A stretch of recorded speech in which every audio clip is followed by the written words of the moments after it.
There's a reason why you guys can't point to any court documents, any filings, anything that demonstrates the truthfulness of anything. It's why the only guys that defend this idea are the crazy MyPillow dude who sells pillows for $14.88 on his website, Mike Lindell. Yeah. Do you think that there's a possibility that he might make himself endearing to you and your family because he knows that you'll go out and you'll make good propaganda pieces for him? Did that ever cross your mind? Well, by that logic, he should be nice to you also. This is our second time debating, and what frustrates me in debating you is that I think you have the wrong self-conception that you are somehow presenting facts. And you will use terms... Basically, every single thing you're saying is just not true. Not true? But I mean... This is like Vogue magazine saying, Michelle Obama is the most beautiful woman in America. Right? Everybody knows it's false. What do we elect Trump for to drain the swamp then? If you're going to tell me at the end of the day, none of this stuff can be found or prosecuted or charged or anything. Have you seen any caravans since Trump took office? Nobody wants to come to the United States since Trump took office. Thank you. Okay.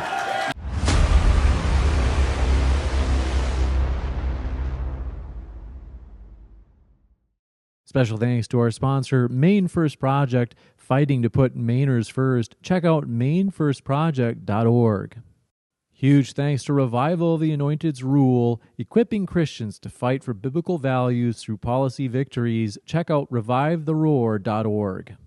First, I do want to introduce our sponsor, Zach from Maine First Project. As the sponsors make these events possible, Zach, we're thrilled to have you on board. Thank you so much. Thank you. Everyone awake from last night? You feel good? How about you, Rob, back there? You doing good? All right, great. Well, Maine First Project is fighting the communists in their staging ground. So please support Maine First Project, because if we can stem the tide there, it won't reach your backyard. Thank you. Thank you, Zach. You can find Zach and Maine First Project at the table right in the back. And with that, I'm going to get into those housekeeping notes. So if you signed up for the emblem page, this would have been, if you got an early ticket, we'll give those out during the meet and greet tonight. So that's at about 6:40 this evening. Also, be sure to not leave anything in your vehicles during the conference. And also want to say a huge thank you to our sponsor, Yonaguni International Cuisine. We are grateful to have them as a sponsor who believes in fair debates. Now we are going to get to today's debate of Trump, pro and con. We'll start by introducing our speaker who will go first. Dinesh D'Souza is a best-selling author, award-winning filmmaker, and veteran conservative intellectual who has shaped American political debate for decades. Please join me in welcoming Dinesh D'Souza.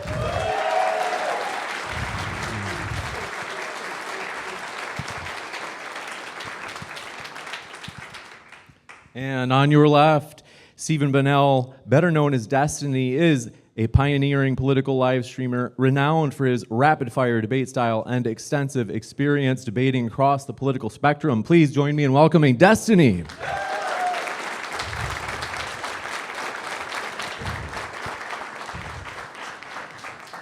With that, I've got the timer set. And then reminder, gentlemen, you'll just have to take your microphone up to the podium with you and put it in that stand as well once you go up. And we'll have Dinesh going first with his 5-minute opening. And I'll start that on your first word, Dinesh. And then also, go ahead and pull it out of the standing. Also, just a friendly reminder to you guys, if you can hold it about an inch from your mouth, that's what's giving us the best audio. Thank you very much. Delighted to be here. Looking forward to this debate. Let's talk about Trump, because I want to make the argument that Trump is the pulverizer, he's the transformer, he's the bull in the china shop. His great function has been to expose the rotted interior of American politics. A rotted interior aimed at ripping off the taxpayer to the benefit of a small, privileged elite. We have created a system in this country. It is of fairly ancient pedigree. It goes back to the progressive movement that started in the early 20th century. Its great villains are Woodrow Wilson, FDR, LBJ, Obama, Biden. And essentially what progressivism is, it's progress, in quote marks, away from the founding. And modern progressivism has essentially built itself around targeting the white, heterosexual, Christian male. That is the enemy, and the whole system is based upon demonizing that guy, destroying him, blaming him for all the sins of the world, and constructing a rip-off scheme around that to benefit people who don't fit that description, like my opponent here, Destiny. Now, Trump, in some ways conscious of this, and in some ways not, strides into this rotted system and breaks all the rules. He speaks like no other president, and his function has been ultimately to blow open the doors on what is really going on, expose the crooks in politics, by the way, many times in both parties, mainly on the left, but also some on the right, expose the media, expose the high-tech platforms, which have become platforms of censorship and would be now if it wasn't for Trump. And Trump has done this at great personal expense, great personal risk. He has ultimately put his freedom on the line. He has risked his entire empire and prosperity, and more than once he has risked his life. I mean, what more can you ask of a guy? Now, on the foreign policy front, Trump has pulverized two of our terrible enemies, Iran, which is a global menace, and Venezuela, which was an outpost for Iran. Trump has done this cautiously. He's done it in his traditional Trumpian style. Basically, it's the style of the Western hero who goes into the bar, pistol whips a few of the bad guys, and walks out. And his message is as a new sheriff in town. So even if Trump were to quit and exit Iran now, which, by the way, I think he should, he will have left that country in an institutional shambles, which will benefit us long term. So on foreign policy, Trump has done more, and he does it almost backhandedly. He's like the teacher who just kind of flicks his hand, and you kind of take it on the face, and you never recover. Now, on the domestic front, Trump's goal has been economic as well as cultural. Cultural, Trump has done a lot to revive patriotism, a genuine love of the founding, a genuine love of America. And he's not doing this single-handedly. Let's remember, Trump is part of a movement that he represents. And that movement is to expose radical feminism and the perversion it's inflicted on the family. That movement has done a lot to expose the kind of way in which a lot of these corporate CEOs, many of them Republicans, by the way, are basically whores. And they will go along with the system if you offer them money. And the leftists figured that out. And so a lot of the hypocrisy of the left is basically, we'll pay you off if you come over to our side. And that explains the behavior of Zuckerberg and Bill Gates and all these sort of professional whores on the American political scene. And if it wasn't for Trump, not only would these people not be exposed, they would still be at it. They would still be squeezing you by the throat, squeezing you by the neck. This debate couldn't occur on social media platforms just a few years ago. You've just got to remember the COVID scheme that the left set up in the Biden era. That's where they want to go. The reason that they loved it is they kind of had their foot on your throat and mine. And this gave them a great deal of pleasure. Trump has put a stop to all this. So do we still have a long way to go? Is there going to need to be a MAGA movement post-Trump? Yes. And quite honestly, my son-in-law, Brandon Gill, who represents the district next to here, I spent most of yesterday with those guys charting out a little bit of where this needs to go. But Trump, I think, and Maggie Haberman said this yesterday, I think, on television, an immensely consequential figure, perhaps the most consequential figure of the 21st century. This is a guy who has had a major impact, and mostly for the good. Thank you very much. Thank you very much for that opening.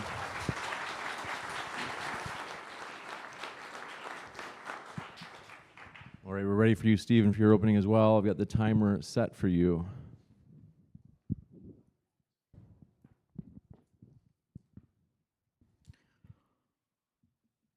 I see we're pretty far apart in realities, me and Dinesh, and I'm sure we'll go through that in this debate. I thought a little bit about, do I think Trump is a good president or a bad president? And I actually do think that in some regards, Trump is a pretty good president, just not for the United States of America. If I was a conservative and I was looking at things to get fixed in this country, on the domestic front, I could look at the budget. One of the things that conservatives talk about over and over and over again is that they like to balance the budget. Trump took a shot at that, and he failed worse than George Bush did. We had Doge come in, and they found essentially nothing. Doge has been all but disbanded at this point. Nobody even mentions it anymore. Elon initially came in promising to save $2 trillion, which was more than we even spend on our discretionary budget.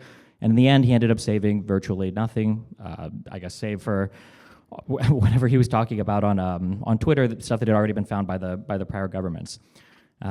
We have our massive illegal immigration problem where supposedly 20, 30, $40 million illegal immigrants came in, or 20, 30, 40 million illegal immigrants came into the country.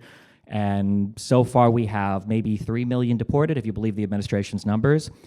We have an ICE that is more unpopular than it has been since its inception.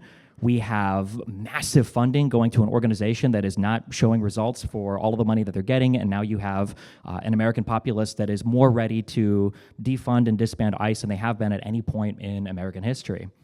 You have historic unpopularity of the United States across the world. On the foreign front, we have handled the Iran situation disastrously. Iran is poised to become to emerge as the strongest power in the Middle East, which is in some ways tragically and hilariously unfathomable just a few years ago. You had a Donald Trump who was criticizing us sending some amount of money to Iran in the form of the JCPOA in exchange for them not getting nuclear weapons, to a Donald Trump today who is poised to allow Iran to earn more money in a day than they would have earned throughout the entirety of Obama's nuclear deal that he had set up with that country. You have, you've got Russia and Ukraine where absolutely no progress has been made. You've got allies all across Europe that no longer have faith in the United States as an empire, as a trading partner, as just a beacon of rationality and democracy anymore. I'm not entirely sure if you're looking at the actual factual accounting of things, what you can see in the United States where you feel like Donald Trump has actually served any end that you care about. I do think that if you are an enemy to the United States, if you're China, I think that you like the way that Donald Trump has approached world politics because it gives you, you can laugh about it, but they're looking at Taiwan. They're looking at Taiwan over there, and they see how Donald Trump has treated Ukraine. They see how Donald Trump has treated now, I guess, Israel. It looks like he's not too fond of them, and I'm sure that they're gearing up to do whatever it is they want to do in Taiwan, maybe repeat what they did in Hong Kong. You look at Russia, and you see that Donald Trump has all but abandoned Europe, and the support to Ukraine has been lackluster at best, and it has given Putin a lot of room to navigate and maneuver through his European, friends as he's traded with them, and Donald Trump has stood by and basically done nothing. I guess we'll hash it out on the factual level here, but I think that Donald Trump has failed to come through on basically every single thing he promised the Republican Party, other than, I guess, posting like an insane grandpa on social media. And I think that he's weakened the United States' position around the world and probably made our adversaries feel more comfortable in their constant belligerence of us and our allies. Thank you very much.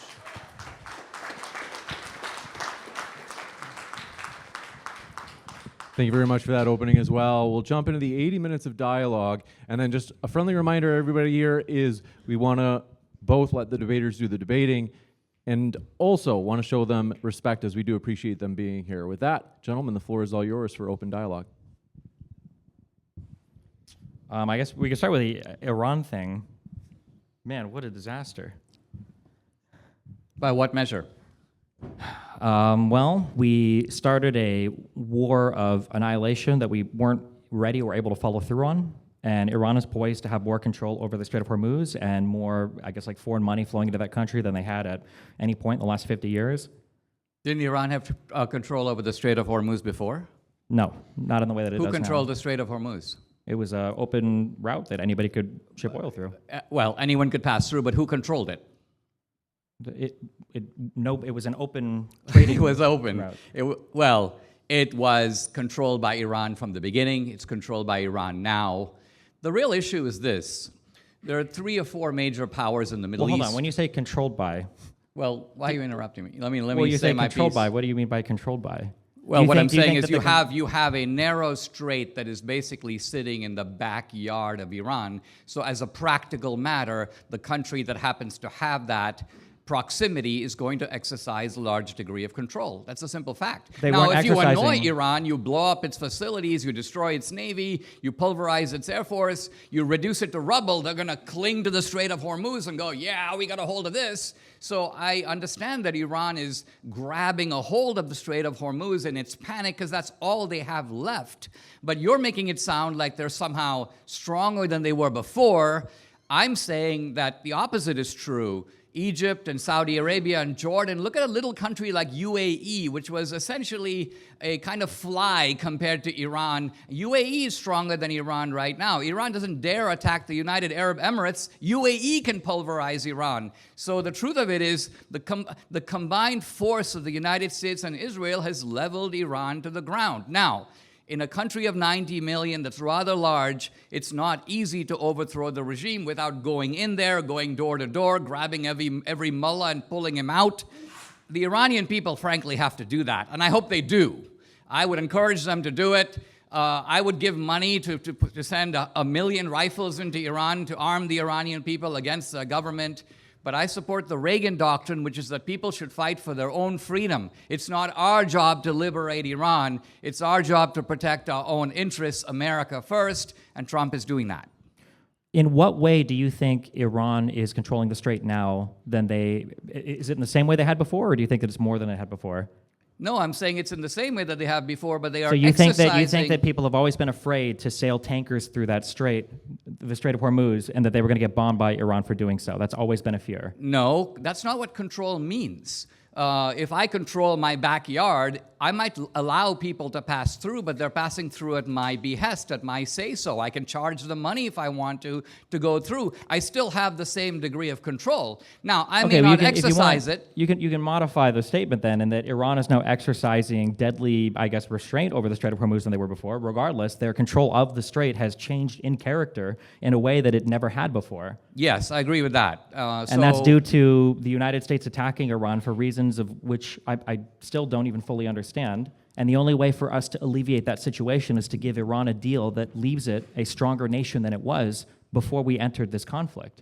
The entire terror network, not only of the Middle East, I'm not just talking about Hamas and Hezbollah, I'm not just talking about Boko Haram in the north part of Africa, but extending through Venezuela, Hezbollah in South America. Iran was the malefactor. Iran was the hub. They were doing it from their base. And so clobbering the base is what Trump set out to do. Now, you may not think that's a good idea. You may like the terror network. You may think that, as Tucker Carlson says, Hamas is a political movement. It's like the Labor Party. It's a force for good. The Muslims are up to doing great stuff in America and Australia and Canada. We need more of them. We need more mosques in Dallas. If you take that view, then you're going to think that Trump's bad. But if you agree that there is an Islamic project that began in the 7th century, long before Israel, the Muslims conquered the Holy Land, they're the original colonizers.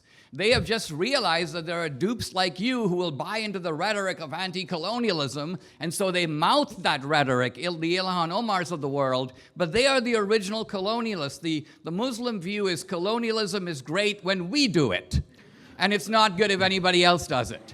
And the reason they don't like Israel is really simple, because Israel is a force that is stopping them from colonizing the entire Middle East. That's why Israel is the little Satan. And yet Israel is the country that is the most opposed to the deals that Trump is trying to cut now with Iran. Why? The reason why is because Israel is opposed to those very same terror networks that you claim that we've somehow magically defunded by attacking Iran. But we haven't. Israel understands that Hezbollah is poised to become more funded and more powerful and more capable than ever because Iran is now going to be taxing the Strait of Hormuz. Iran has shown the entire world that it could withstand attacks from the United States and Israel combined, something that used to be done only in theory or in rumor before, and now has been demonstrated in actuality. And Iran is going to have relationships with the rest of the world and sanctions relief that Donald Trump was floating the idea. I don't know where we're at in any terms of deal with them. Donald Trump famously can never seem to finalize any deal. But now Iran is actually poised to be free of sanctions for the first time in my lifetime. And to try to sell this as some massive win when conservatives have been changing the definition of what a win would be. Initially, we were going to be there for 2 weeks. Then it was just going to be a month. Then it was going to be before Congress could do a declaration of war. Then it was going to be, I guess, shortly after that, that we were going to have like some ceasefire. We've had like 30 ceasefires with Iran and with Hamas and everybody else. And I'm just so curious, if Iran is set up to be such a failed state after our attacks on them, why is Israel so opposed to the types of deals that Trump is trying to cut with Iran? Because Israel's interests in America sometimes diverge. Israel feels existentially threatened in the region, as we are not. Israel has the goal of, and I think they set in their minds after October 7th, we are going to completely remake the map of the Middle East, and this requires the Iranian regime to fall. So Israel is committed to the decimation of the regime or regime change. Trump, I think, is wisely chastened by the fact that in Venezuela, as in Iran, there are some risks of quagmire, getting stuck over there, of risking a large number of American lives. So I think Trump is recovered the wisdom of the Reagan doctrine, which is that people need to fight for their own freedom. They fight, we help. What was the goal of us attacking Iran then? The goal of us attacking Iran is the goal of taking the #1 global menace. And let's remember that the menace of Iran is not the same as, say, the menace of Russia. Russia is basically a Machiavellian great power. They want to increase their scope of influence. Everybody does. China does, Russia does, India does, Brazil does. But Iran has this added factor. And it is a certain ideological messianism, a fanaticism. They say things like, we love death more than we love life. They couldn't be more clear about the fact that we are their main opponent. That's why in the Iranian parliament, they burned the American flag. I mean, how stupid are we not to see that they have identified us as their main enemy? So you can't pretend like they're not an adversary. They are. And so in politics, it's a really good idea, if you can, to walk over to a place and clobber your adversary and put him on the ground where he can't get up. Now, true, you may decide, once I've done that, I'm going to sign a deal where we don't fight anymore, basically because you don't have your arms and you don't have your legs and you can't really hurt me anymore. Except they're still maximally exercising control over the Strait of Hormuz in a way that has left the entire world laughing at the United States for the inability to actually enforce maritime trade, which was one of the biggest benefits that we had of having the largest and strongest navy in the world, such that Trump was literally begging and crying and screaming for his NATO partners to show up, the people that he'd thrown under the bus for the past 10 years, wondering why they're not showing up in the Strait to help him. But the reality is, there is no help there. Donald Trump can tell us every single day, which they have for weeks, that we've blown up every boat in the Iranian Navy. I was unaware that the Iranian Navy was a huge threat to the United States. I haven't heard of any of massive Iranian ships sailing around that was blowing up the United States at all in the past several years, but I do see all the drones flying through the Strait of Hormuz. I see tankers getting hit and struck. I see that the amount of oil that's going through there has basically collapsed, and nothing the United States has done has made that trade route any safer. It's been only bad for global trade, and it's been only bad for U.S. power over the past however many months we've been now stuck down in Iran in a war that I asked you, what was the point of going to war over there? It sounded like you were saying regime change, but then earlier you said the regime change has to come from the people, and I don't know what the United States has to do with regime change in Iran anyway. I'm old enough to remember that we've tried regime change in the Middle East a few times, and generally it was considered an unpopular thing, but I guess in this case it would be under a Democratic president. Of course, it would be unpopular, but for some reason, Donald Trump gets a free pass. If I were to try to find any reason for why we're attacking Iran now, maybe we could point to them going after nuclear weapons, but that's equally confusing to me because Trump promised me and the American people that their ability to acquire nuclear weapons was completely destroyed when we bombed them several months ago. But apparently that wasn't true, I guess, or maybe they were able to rebuild really quickly, or maybe they found the nuclear dust, or maybe Donald Trump was just lying like he always does, but we're not supposed to take him literally, or we're just supposed to take him seriously, whatever that means. Maybe we're still attacking him now because we feel like Iran can still pursue a nuclear weapon, in which case I wonder why we ever pulled out of that JCPOA in the first place. I don't remember there being a nuclear weapon on the table when Obama was in office, despite the fact that Netanyahu and Israel are always crying that they're a few weeks away from a nuclear weapon. It seems like that threat didn't become real until Trump came in again. I just, when I look at the state of the Middle East, I think a more reasonable story of what happened is Donald Trump found that he was able to go into Venezuela, he could bully a smaller country, he could abduct a world leader, and for the most part, he got away with it. And he looked at Iran and he foolishly thought that he could do the exact same thing. He tried it, he failed miserably, and now we've shown Iran, and Iran has shown the entire world, that they can actually apply an immense amount of pain to the entire world global oil economy with very, very, very cheap weapons. And because the United States doesn't have any diplomatic response on the table, because Donald Trump is not a man that can do diplomacy, and because we don't have a good military response on the table, because we didn't have clear goals set out at the beginning of this, and because we didn't even help or participate in the war between Ukraine and Russia, so we don't even know how to do drone warfare, we're left using Patriot interceptors for $5 million a piece to try to intercept $50,000 Shahid drones while all these tankers are just parked at the beginning of the strait wondering if they're ever going to be able to come out or not. Number one, I'm a little older than you are, and if we put a little bit of perspective on all of this, we see that by and large, regime change in the world has a great and glorious history. Most of the time, it works out for the better. We've had, just to take the span of my own lifetime, we saw regime change in massively deadly adversaries like Germany and Japan, Italy. Regime change in Italy, by the way, was done by the Italians. They grabbed Mussolini, strung him up in the piazza in Milan, and the outcome was better. In the Cold War, there was regime change in about 30 countries, all of it to the good. Regime change, not just in the Soviet Union, where they abolished the communist system, but regime change in places like Poland, Czechoslovakia, Bulgaria, Romania, the list goes on. All these countries liberated at the end of the Cold War, regime change, and it all turned out for the better.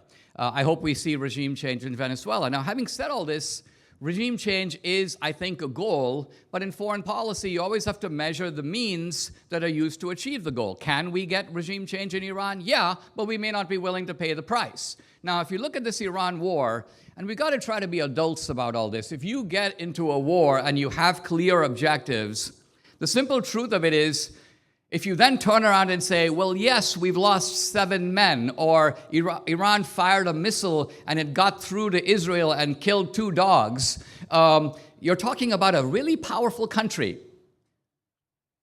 If you had to specify in advance, you would expect that there would be enormous casualties in Middle Eastern countries, in Israel, that Iran would be hitting American targets on a daily basis. This is a war. So what I'm suggesting here is that what Destiny is doing here is setting up an absurd calculus. Iran has endured. Well, what alternative do they have? A guy getting his ass kicked in an MMA fight is enduring, but that doesn't mean he's winning. Similarly, Iran is able to lash out here and lash out there, which we would fully expect. They're grabbing onto their own backyard, no surprise. They're unable to maintain even control over their old network. So we've disrupted the whole Iranian system. So when you talk about places like Russia and China, they're like, Trump actually is willing to use force. He's willing to do it prudently, but he is willing to kick ass. And this was what makes him different from, for example, an absolute mindless Joe Biden, a giggling, idiotic Kamala Harris. So again, when you're measuring Trump, you have to measure him against the absolutely impermissible alternative. Can you imagine what America would have been like had the Democrats won? Can you imagine the world we'd be living in? The rottedness of the system would continue. The censorship would be accelerated. The surveillance would be going on. There would be political targeting to a degree that we probably never imagined. Trump would probably be serving a life sentence. So this is who these people are. This is what they do. And just Trump curious has liberated us from that. Basically, every single thing you're saying is just not true. Not true? But I mean, I guess so. Well, I mean, what's not here's where the true? metal meets the road. I mean, or the rubber meets the road, I guess. What do you think a successful end state for Iran looks like? What do you think it's going to look like for the United States to leave that conflict to emerge feeling like we were victorious? Because I will tell you that when Obama was in office, supposedly inept president who didn't know what he was doing when it came to foreign policy, we had a deal on the table with inspectors in the country, and we had a pathway to some kind of normalization with Iran where there was still intense pressure on that country. When Trump came into the first term, he tore up the JCPOA with nothing to replace it with. He set off the Abraham Accords and claimed peace in the Middle East without dealing with the Palestinian issue. Biden comes in, and lo and behold, what happens every time the Palestinians are ignored? They rise up and they do an attack. It happened with the first Intifada, it happened with the second Intifada, and it happened with October 7th. Go figure. Big surprise. Trump comes in the next time after achieving peace in the Middle East, and then he comes in and he does peace in the Middle East again by attacking Iran, and then he's done peace in the Middle East again by getting us in a war with Iran. What does the end state here look like? Because all I see is Trump making bad decisions, the bad decisions playing out in literally the most obvious manner possible, and then not knowing how we're going to come out of the bad position better than we were before, and conservatives somehow trying to pretend like it was a win every single step of the way. So I'll ask, what is a positive resolution where you would look at our exit from Iran and go, that was a really good idea that we attacked that? This is our second time debating, and what frustrates me in debating you is that I think you have the wrong self-conception that you are somehow presenting facts, and you will use terms like this is positive, or this is progress, or for example, you start off with an almost devotional premise, which is that Obama was trying to stop Iran from getting a nuclear weapon. My premise is the opposite. Obama was trying to help Iran to get a nuclear weapon while publicly professing the opposite to his domestic political audience. Why couldn't they do that in 8 years then? That was Obama's goal. Why didn't they do that in 8 years then? That's super simple. We have history. We can just look. Why didn't it happen in 8 years then when Obama was president? Because Iran is on a pathway to getting a nuclear weapon, and they were much closer. Basically, to get a nuclear weapon, you need a certain number of things. First of all, you need the knowledge. They've got it. Second of all, you need the resources. You said that Obama was helping them get a nuclear weapon. He was Yes. in office for 8 years. Where's their nuclear weapon when he was in office? Well, the It argument was just not true. I agree with what you said earlier. It just applies to you. The argument has always been that Iran, like North Korea, is on an inexorable path to get nuclear weapons. Do you deny that the Iranians have the desire to get nuclear weapons? They absolutely did after Trump tore up the JCPOA. Yeah. It was No, the one but thing you're to keep saying them under safe. Obama was so charming and persuasive that these radical mullahs who burn the American flag and say debt to America have the option of getting a nuclear weapon, but because Obama signed a document and gave them pallets of cash, the Iranians decided we will forego this ambition. We're not going to do it even if we can because we love Obama. Is that your position? My position is that you can do the goofy conservative, well, what would happen if a Democrat was in office? But the problem you have here is you have to actually contend with the history of what happened. And the history of what happened was Obama was in office for 8 years, and Iran did not have a nuclear weapon. And they were making no progress towards said nuclear weapon. The entire International Atomic Agency, everybody else agrees with that. It wasn't until Trump came into office the first time and then tore up the JCPOA, and then on his second time felt that it was so essential that we had to go and bomb Iran, and then we had to start an existential war against them. What happened? How is it that, I asked one more time, if you have no answer, that's fine. Obama was in office for 8 years. Why wasn't Iran able to get a nuclear weapon if Obama was so friendly and warm towards them acquiring a nuclear weapon in that time frame? Because they hadn't gotten there yet. They obviously were in pursuit, and a nuclear weapon is a huge escalation. And they saw the Syrian civil war that Obama supposedly had some hand in funding FSA fighters' weapons with, and they thought that was a signal from the Obama State Department that Hillary Clinton was going to be really friendly towards an Iranian nuclear regime. They saw the death of Gaddafi, the fall of Libya. They thought that was a warm signal from the Obama administration that they were friendly towards an Iranian regime. They saw a constant denial to Israel of their request to constantly go in and start wars with any of their surrounding neighbors that they felt like were giving them problems. This was a positive signal to the Iranian regime. There has been one president that came in and with no mind or thought for what's going on in the Middle East decided to believe Netanyahu when he showed up at D.C. and said, you really got to go after Iran. They're a big problem now. I don't understand how you can look at the historical facts. If this was 2010, maybe we could have this discussion, but history has already played out and it didn't happen. What you're claiming would happen didn't happen. You're offering the Neville Chamberlain view of foreign policy, which is that Hitler's not a threat because he hasn't yet invaded Poland. Hitler's obviously planning to invade Poland. He's militarizing Germany. He's increasing German strength. And Chamberlain is like, hey, Link, things must be going amazing because it hasn't happened yet until it happens. And then, of course, the whole calculus changes. Obama was promoting as best as he could radical Islam in the Middle East. The best case in point has to do with Egypt. Obama put pressure on America's own ally, Mubarak, got him out of power. This was all under the great guise of the Arab Spring. And then internally, Obama pushed for the Muslim Brotherhood. Think of it, Mohammed Morsi, a member of the Muslim Brotherhood, takes over Egypt. So an American ally is now turned into an American adversary with Obama's deliberate conniving and participation. So this was an utterly bad guy trying to take America down a notch and trying to help Iran and other American adversaries. By the way, not Egypt because I'm helping, saying... when he came into power, the first thing he did was he sent a letter to the Israeli prime minister A telling letter. him that he was going to respect. Wow. Again, you can laugh, but history has demonstrated that your position is wrong. Egypt is still History has and remained a demonstrated. strong History ally. doesn't speak. Egypt You and I was a interpret strong history. ally to the United. Oh, I'm sorry. What were the Egyptian attacks on Israel or the United States since 2011? Exactly. Well, so history has hold on. demonstrated that you're incorrect. Mohammed We have Morsi- continued to remain strong partners I'll with tell you. Egypt. I'll answer your Israel is still a question. partner with Egypt. The idea that the Muslim Brotherhood came in and started some huge uprising to destroy U.S. interests or things, we still have control of the Suez Canal. You know how earlier you said, well, Iran's always controlled the Strait of Hormuz, even though you That's knew you were being because- disingenuous. Notice how Egypt didn't shut down the Suez and we could still do open trade and everything through there. So you're trying to do like a counterfactual word, but the history is already there. Yeah, and the history has proven is you already wrong. there. History's proven you incorrect. History has not proven me incorrect. Mohammed Morsi was deposed by the Egyptian military, which took over the country and has ruled it ever since and restored the American alliance. So that's the fact. What Obama tried to do was undone, but not by us. It was undone by the Egyptians themselves. They realized that Obama was taking them down the Muslim Brotherhood path.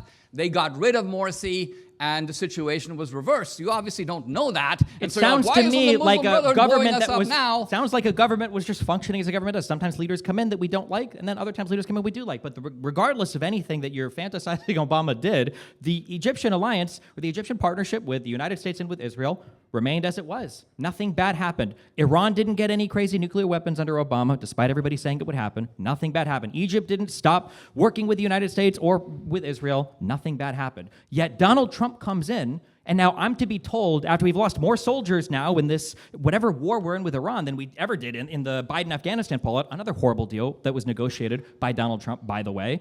For some reason, I'm being told that this is a good war because they were going to get nuclear weapons under a Democrat, even though it wasn't happening under the Democrats ever. Like, the history just does not support your set of facts here. Which is why I will ask a final time, what is a good solution at the end of the Iranian conflict, whatever you want to call this? What is a win to you? Because right now I see it to where Iran is going to emerge from this conflict more powerful than they ever were, because they're going to have more sanctions relief than they could have ever gotten in the past, and because they might even have some amount of like toll control over the oil that goes through the Strait of Hormuz. These are things that Iran would have fantasized about prior to Trump coming into office a second time. So I'm curious, what do you think is a successful emergence of that conflict where we feel like we've won?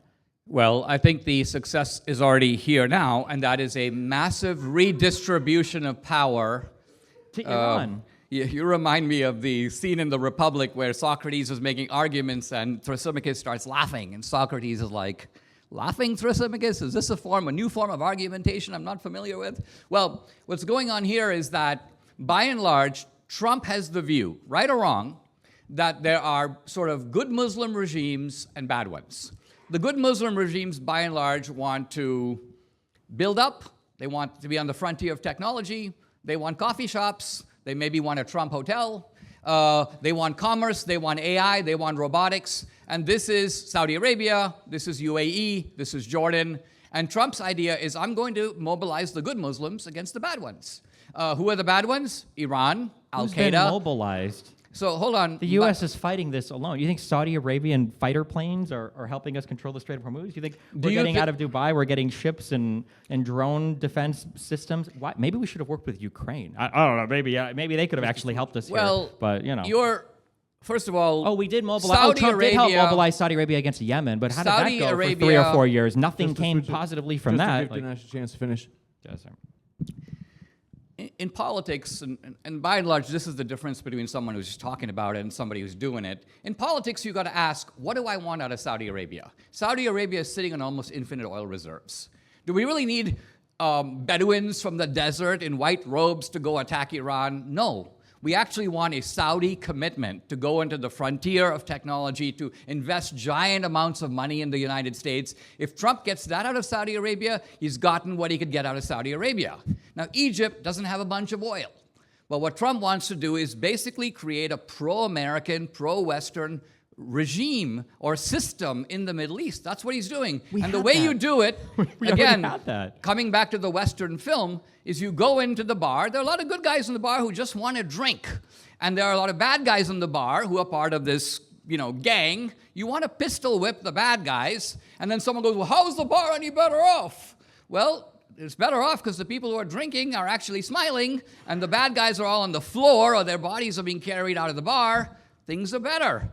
So to then say, well, they're still alive. Well, you didn't set out to kill them all. What you set out is to knock them on their back, and that's been accomplished. So yes, is there a need to get out? Is there a need for Trump to focus on the midterm? I agree completely. I said in my podcast 6 weeks ago, I do think it's time to start packing it up, declare victory, get out.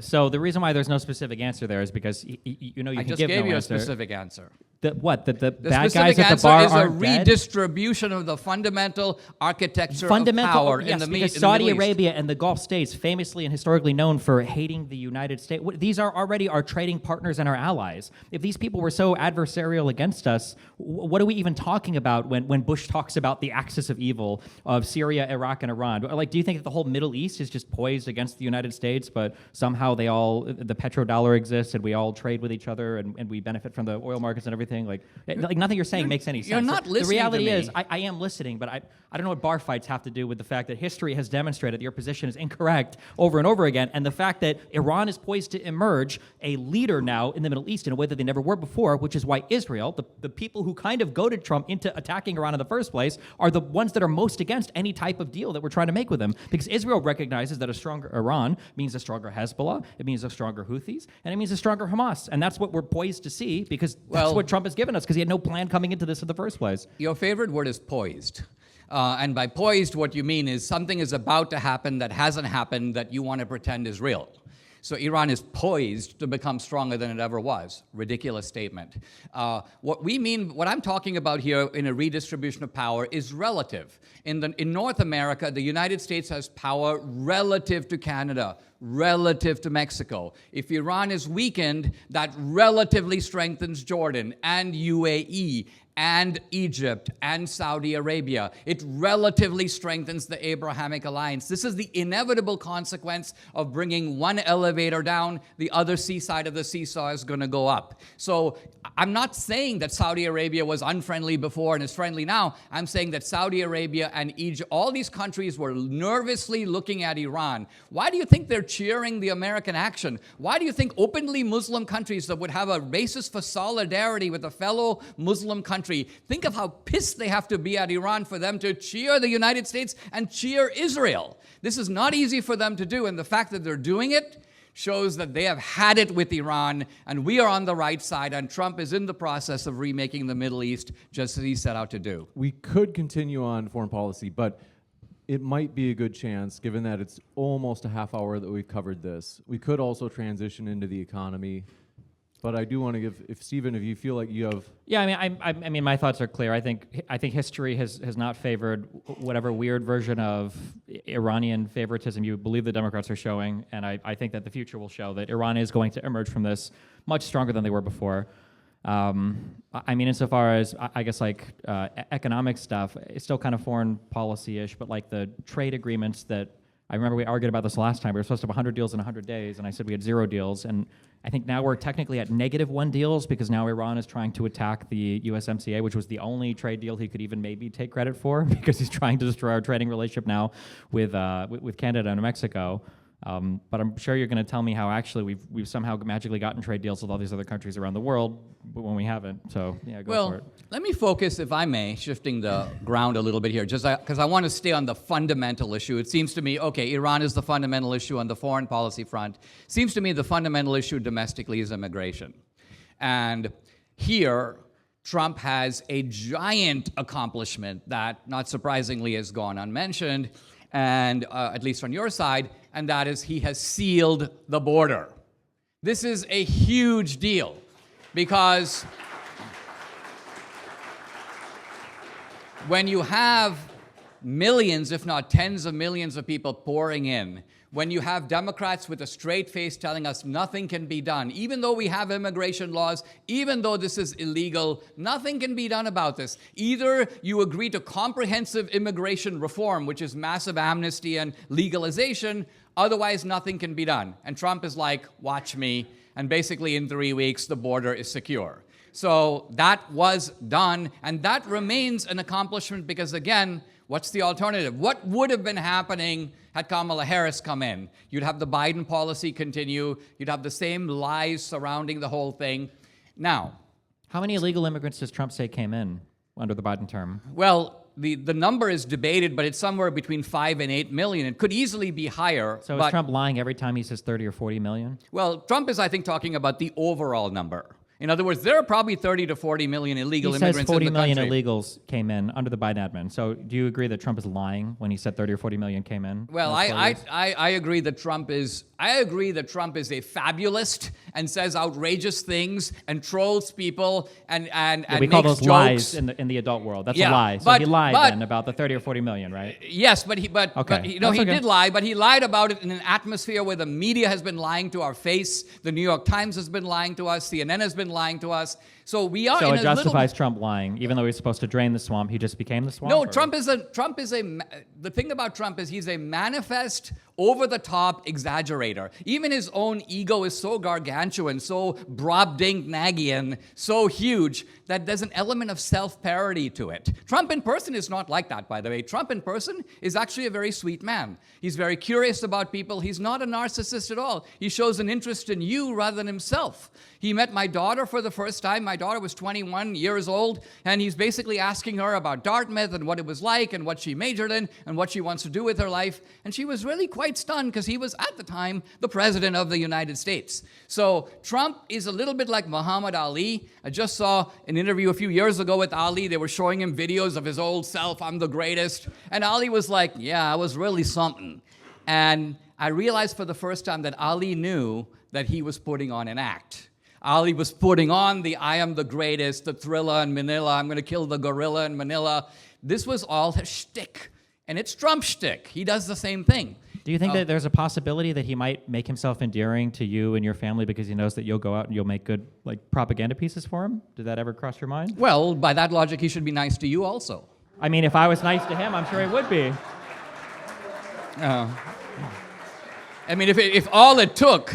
if all it took was Trump having dinner with Maggie Haberman and she'd write a favorable book about him, then that would be a rather easy way to solve our political divisions. You mean kind of like the meals that he's had with Bill Maher, where Bill Maher has come out and said amazing things about him? Probably because Bill Maher saw him up close for the first time and realized this is actually a pretty nice guy. Or maybe because Donald Trump is a con artist who's made all of his money in reality TV and not real estate, and he makes a living by making strong impersonations on people like you and Bill Maher to get them to say nice things about him. I don't really care about Trump interpersonally, as a human being. I don't know why anybody would. We should care about him in his capacity as the president of the United States of America. If you're telling me that interpersonally he's this nice, humble man, but as the president, he's prone to exaggeration and falsehood, why would I care about how nice he is when you're playing bingo or cards?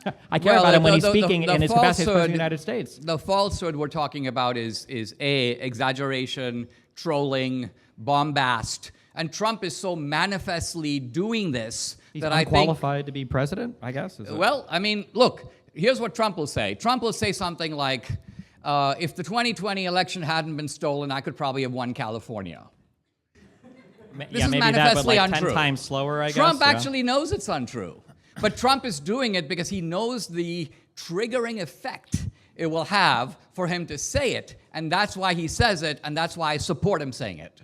So it's okay to lie as long as you trigger people hard enough? Is that the rule that we're supposed to take No, here? no. Yeah, Again, that's essentially what you said, because you're saying he's just triggering people. He triggered his own side into a massive riot at the Capitol on January 6th. So I don't know what you mean when you say... Look, this is like Vogue magazine saying Michelle Obama is the most beautiful woman in America, right?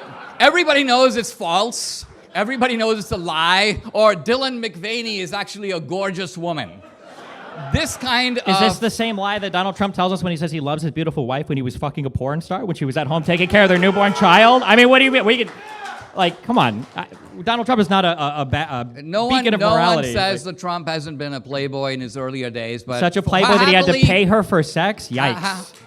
Well, we can... A lot of this stuff is claims and counterclaims, and we also live in a system, unfortunately, where even juries have become untrustworthy in a polarized environment. Yeah. A case in point is the January 6th defendants. Most of those guys went before absolutely one-sided juries.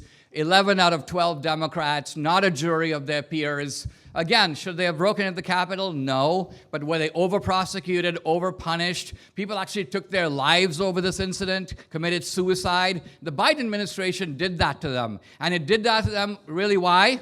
Because many of those people were white, male, Christian, and conservative. I think it was probably because they were rioting at the Capitol. That's why they were treated that way. I think it was probably because they were rioting at the Capitol with an attempt to overturn the results of the last election. I think it's probably more likely what was going on there. How were they going to overturn those results? Tell me. By preventing the certification of the vote. Couldn't they meet tomorrow and do it? I don't know how long they could have prevented it for. Are you actually suggesting that these guys who went into the Capitol would occupy the Capitol, and then when the police showed up and the military showed up, they would nevertheless hold the Capitol and prevent the transition of power? I mean, you have bought into this fanciful cocoon of subverting the government, overthrowing the election. The thing is, you repeat this bullshit to yourself for years, and then you come to believe it. Those people who went there were screaming at their representatives to do something, to investigate the facts of the matter, which they never did. Yeah, the facts of the matter were investigated. They were Donald not. Trump and Sidney Powell and rubbish. Giuliani, yeah, I agree, were rubbish. They lost every single court case they brought. Not a single court case looked at them. Name one court case that looked at the merits. What do you mean? Did a single court case actually investigate the factual question? First of all, over half of them did, yes. Number one. Number two, if you can't make standing on a case, why should somebody even hear the merits? There you go. So I'll tell you why. Because what the courts did, and courts are understandably... Can you explain what is standing? Let me answer. Explain what standing is and what merits are for the audience, I guess. Tell us. Standing means you have to have a legitimate position to bring a case. So how do you have a case with the merits and no standing? Well, just to be You sure asked me a question. Yeah, I'm curious. How do you have a case that has merits and nobody with standing can bring the Just case? to be sure, Oh, okay. just to be sure, do you feel like you got enough time to answer that one? Well, let me just spell. Here's the thing about standing.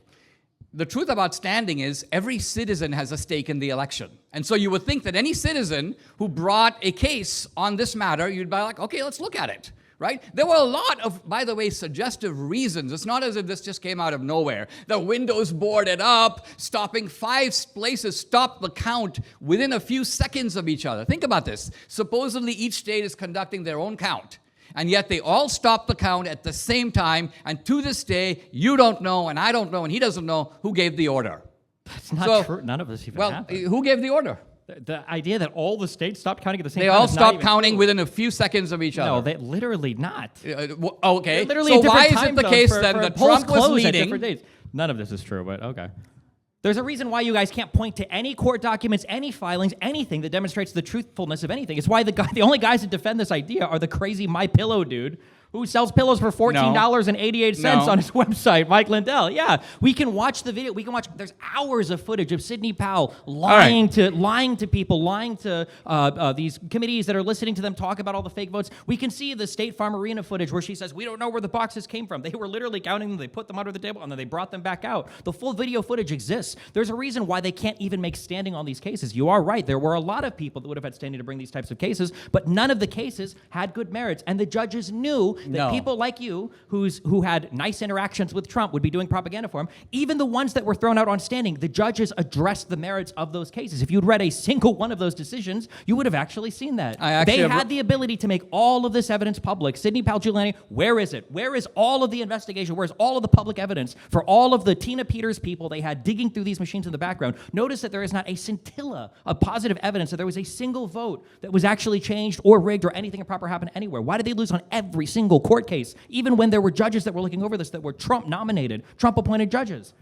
Yeah, so the judges were scared to get into it because a judge, by and large, is in the judicial lane, and they don't want to second-guess an election process. It's too complicated. They've never done it before. Remember Bush v. Gore? Let me what finish. about Bush v. Gore? Hold on. What are you talking about? Let me give you the big picture here that I think will convince reasonable people that something fishy happened in a big way. I'm not talking about 10 guys from a nursing home.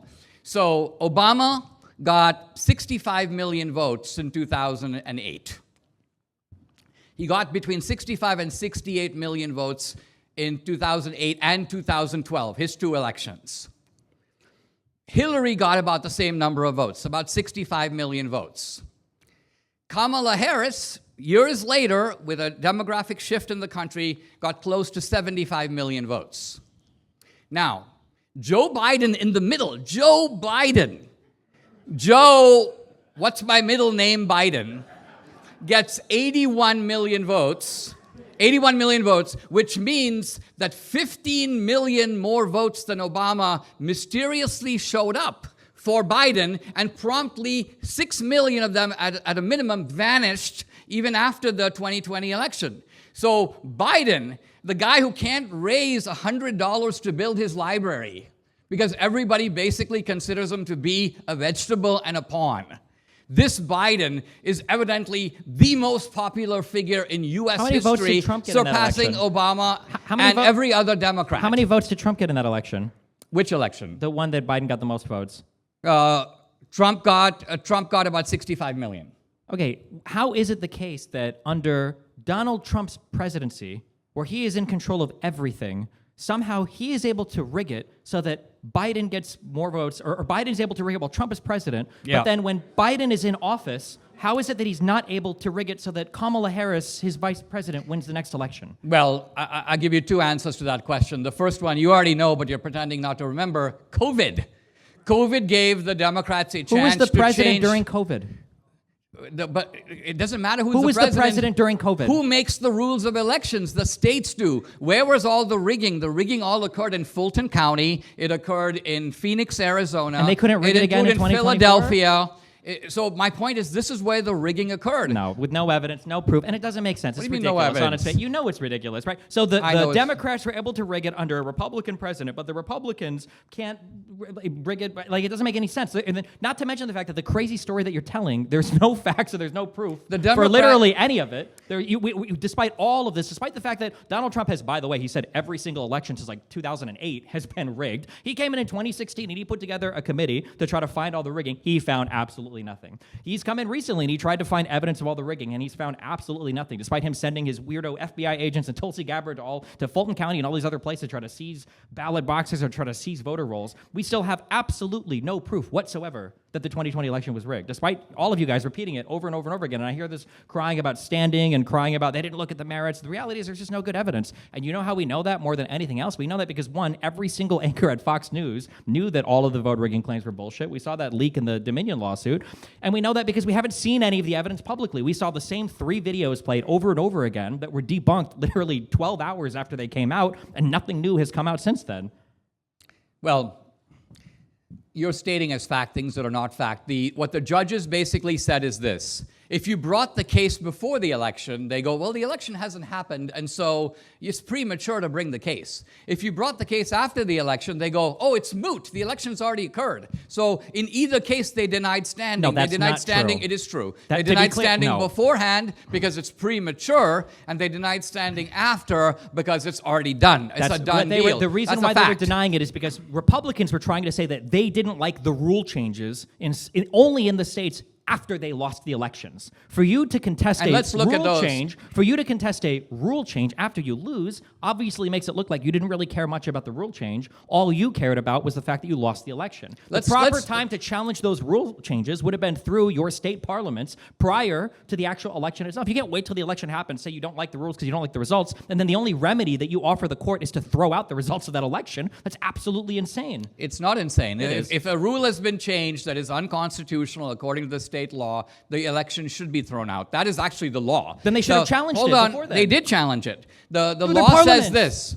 Look, I mean, I made a movie about this. I know. Yeah, a lot and I about don't this think you know how the topic. governments work. The all law their says- parliaments have to, or all their state assemblies or their state legislatures have to do is change the rule or the law. Then that's all they have to do. It's not Right, that hard. but the state assemblies in Philadelphia and in controlled by the Democrats. The state assembly in Wisconsin is controlled by the if Democrats. it's all controlled by the Democrats, Yeah, then that's why they then- rigged the procedures where they could rig them. If it's all controlled by the Democrats, then it sounds like they had exactly the rules they wanted. So how can you say that the rules themselves were bad?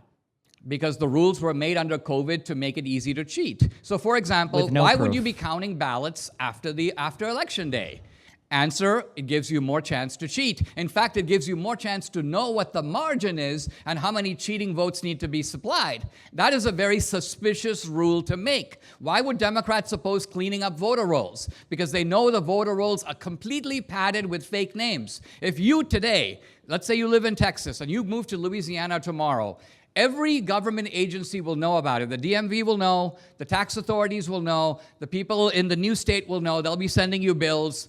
The one person who will not know are the voter rolls. Your name will remain on the voter rolls here. It will be added to the voter rolls there. You are now living in, think about it, in your lifetime, how many states you've lived in. There's a very good chance your name is on 7 or 8 voter rolls. And if the states try to clean them up, Democrats will file lawsuit after lawsuit to block it. Why? Because they're the party of cheating. Therefore, every time I read an article, there are 7 ways to fix our elections, it's very hard to fix our elections when one party has a vested interest. Recently, a leading Democrat, I think Elisa Slotkin, said, if you have voter ID, Democrats will never win another election.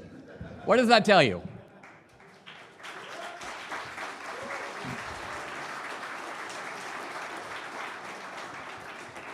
I hope that one day conservatives can come back to reality. These are all really wonderful stories, but again, like history just disagrees with you. Like you can spin all the stories you want, but the reality is that Donald Trump controls the government more than he ever has before. Where is the voter fraud evidence? It's nowhere. Donald Trump was president for 4 years when he claimed that there was rigging in the election, even that he said that he won because he lost the popular vote by 3 million votes. He claimed that there were millions of people that voted illegally there. Not tens of thousands, not even 100,000, but millions of illegal votes. And somehow, through all the Trump-appointed judges, through the Trump-friendly, some legislatures, through Trump-friendly politicians, through Trump-biased prosecutors, none of that evidence ever found its way in front of the American people. All the pieces of evidence that found their way in front of the American people, all of them were lies that were all debunked within 12 hours, many of which he repeated on January 6th in front of his audience. So, You're I hope adopting that the someday we Wikipedia have, like, strategy beyond- where something is debunked if, like, Salon says it is. I consider it debunked when a prosecutor so tries to bring saying it before a something is judge, and the debunked- judge says, sorry, you have absolutely nothing here. That's what I consider debunked. Now, Right, I and know that- in your eyes it's not debunked until it shows up on whitehouse.gov and Donald Trump says that it's not true, but for the rest of us that are following the actual process and procedure, I think that the process and procedure is pretty important. I agree, and I'm not saying that Joe Biden, I mean, this was an election legally stolen, okay? And so Trump exited the White House because he realized that the theft was successful. Even that phrase, if it was legally stolen, then legally why would stolen. you challenge it in court? Because judges, look, it is an If it open. was legally hold on. stolen, why it would is, you it challenge is an it open. in court? I'll tell you why. None of this story makes It sense. is an open secret of our elections. Let's take a judge, okay? And let's say the judge is now aware that large numbers of ballots went to homeless shelters, okay? Somebody else, not the homeless people, filled out all those ballots, voting for all the homeless people in exchange for $10 or a glass or a thing of beer. This happens all the time. This is, for example, an industry in San Francisco. But the judge is like, it would take me 2 years to bring these homeless people in. I would have to conduct a fact-finding investigation on my own. I am reluctant to meddle in an election process that belongs in the legislative branch. This is why judges pretend to look at the evidence while in fact looking for a way to kick the case out, even if they know the election is stolen. It's not a judge's job. It's a to jurisdictional issue. It's not a judge's job to go out and look for evidence. That's the I'm prosecutor's not saying they have to job. look for That's evidence. the civil plaintiff's job is to go out and find evidence. You know this because you tried to find evidence with your film 2000 And I Mules. did find You evidence. didn't. I watched it all. You failed. You watched it all. Yeah, Yes, really. I That's did, and you because didn't you find were on the anything. side that was doing the cheating. You're like, I don't see any evidence right here. As a member of the Bank Robbers USA, I mean, I don't see the guy coming into the back door of the bank. That's probably a faked video. It's not a fake video. I watched the video. You found people with suspicious routes, and you didn't show a single person that had been engaged in the fraud that you said that they were suspicious Okay, of being engaged in. the thrust of the evidence had to do with electronic geo-tracking. Cell phone geo-tracking is one of the most reliable ways that people are convicted in this country today. It was used in the Koberger trial. It's used every day by law enforcement. We were able to place thousands of mules at 10 or more drop boxes. 10 or more, not 2, not 3. Even if you're dropping off votes to your family member, you have no reason to go to 10 drop boxes. These drop boxes cell are phones- along commonly traveled routes. These drop boxes are sometimes next to post stations. You could have been tracking USPS workers for all you know. That's why, despite the fact that you have these thousands of geo-tracked cell phones, you couldn't find a single one of these people that were dropping off ballots at multiple boxes. Just a couple of these people would have made that 100 times more explosive, but you couldn't even find one. First of all, that's not true. I don't Okay, necessarily I'm want to sorry. go down you this did road. find a couple. They sued you and they won. No, they didn't sue me and they aside haven't from the won. people that sued you and won over you claiming they were I mean, they you're were just ballot making harvesting. up stuff now. There's one case that is in litigation, so yes, I am being sued over it, but the case hasn't been resolved. So for that reason, I'm reluctant to go into specifics. It's just the nature of litigation. But I can talk about the geo-tracking evidence. In geo-tracking, by the way, you can create a map where if a cell phone is moving and it goes past a drop box, that's completely different from a cell phone pausing at a drop box and then moving on to the next drop box. Not all drop boxes are in public locations. A lot of them were placed on side streets. You had to get off the highway, go to the box. So the canard that, hey, I'm a regular jogger and I happen to go by these 10 drop boxes, that's not what's going on here. And we're not talking about one guy doing it. If one guy goes, listen, I've got a weird habit. I like to, whenever I see a drop box, I like to have a cigarette. We're talking about 2,000 mules. 2,000 mules. And Where this is is the not video convincing footage? Where's the evidence. video footage of them? Where's the video footage of the same person moving to multiple drop boxes then? Just a couple. Right. First of all, I do have the same person on more than one drop box. Why but weren't they in the film? They are in the film. They aren't. They are in the film. I have the same guy in different outfits Going to the on same different drop box. occasions. The same drop box. And that one guy was from an old person's home because that's one of the people that sued you guys. That's why the film got removed from the publishing website that it was No. originally on. I'm familiar with the case. Yes. You're misrepresenting the case. We never claimed that guy. That's a different situation with that guy. I'm saying we have film of the same guy on more than one occasion. So if someone is seen, first of all, let's back up for a moment. Most I'm of these just curious. states, My question, most of where the are Democratic the same states, guy going to multiple boxes is not in the film. You can watch the film. most of the Democratic states did not do surveillance because No, they they don't. The realized. state doesn't have to. You can have a gas station with a camera set up. You can have a bank with cameras set up outside. There's a No. million different. No, the election Democrats rules banned say all that you video should have surveillance. 24. The election rules say you should have 24-hour surveillance of the drop boxes. That is in the election guidelines, but guidelines are rules. A lot of the states did have drop boxes. Some of them turned off the camera on the drop box. Some of them deliberately pointed the camera not Oh my at the God. drop Now box. the Epstein guy was in charge of the cameras for the drop boxes. I'm not saying too. it's an But we Epstein have no guy. evidence of any of this. This would have been a good argument to make in the film, but you didn't make any of these arguments in the film. The I'm cameras were simply turned saying, on and off. We use footage when the camera is pointed at the drop box. But if a camera is pointed at a tree, it doesn't work in a film because all you see is the tree and you can't actually see the drop box. So I'm just telling you the factual infrastructure around all this. The Democrats, by the way, if you ask them, can you give us the surveillance footage for the states? They will bill you thousands of dollars. They will take months to provide it. And why? If it was all on the up and up, it's all transparent, why don't you put all the surveillance footage online?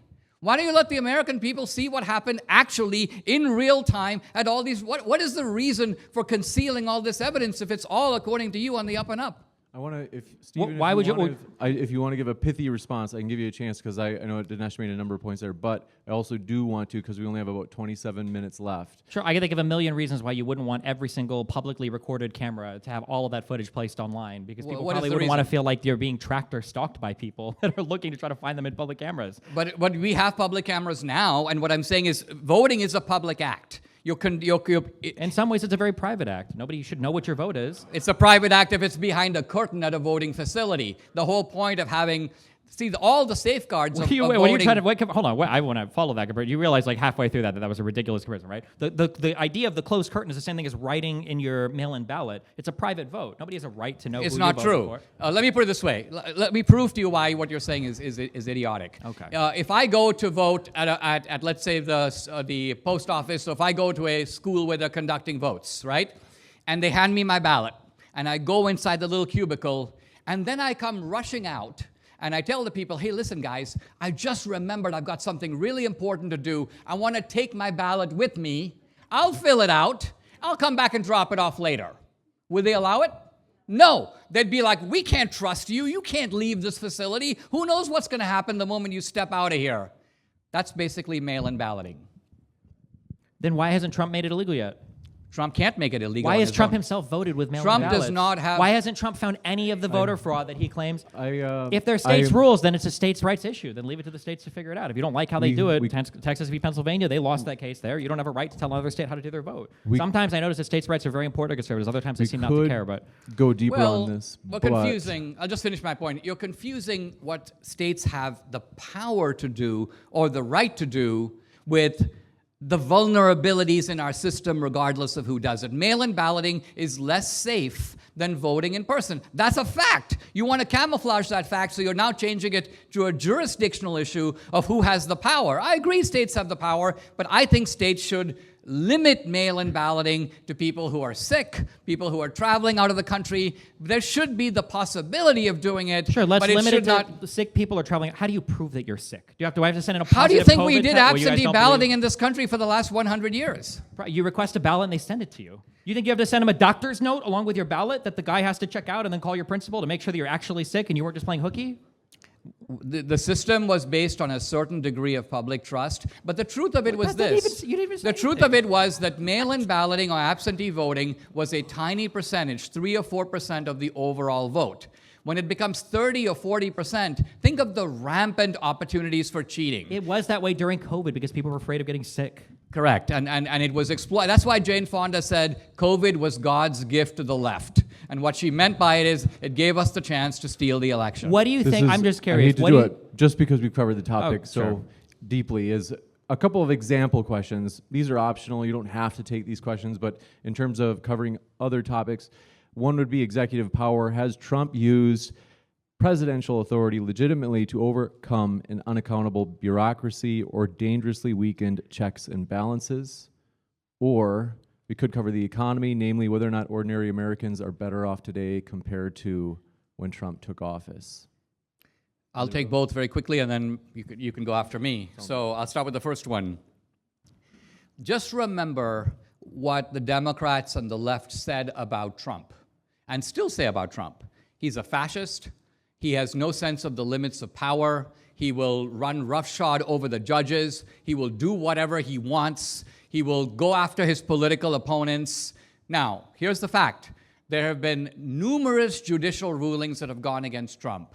There have been MAGA conservatives who have urged Trump, ignore the ruling. Just go ahead and do what you want. The judges are wrong. They don't have the power to do it. Every single ruling that has been made against Trump, the Trump administration has complied with. So you got to stop this, stop it. You got to bring this criminal illegal back, bring him back. In every case, Trump has shown himself hedged in by the rule of law. So has he exceeded his power? No. He's used his power, his executive power, the same way Biden did, the same way Obama did.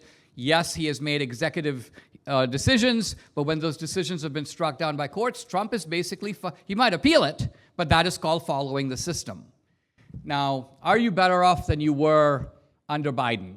Well, can we do these? Let's do these. Can we do them one at a time? Okay, yeah, go for it. I gotta try the strategy of just making stuff up all the time. I guess it seems like an effective way. Name to one live court in the decision world. that Trump has flouted.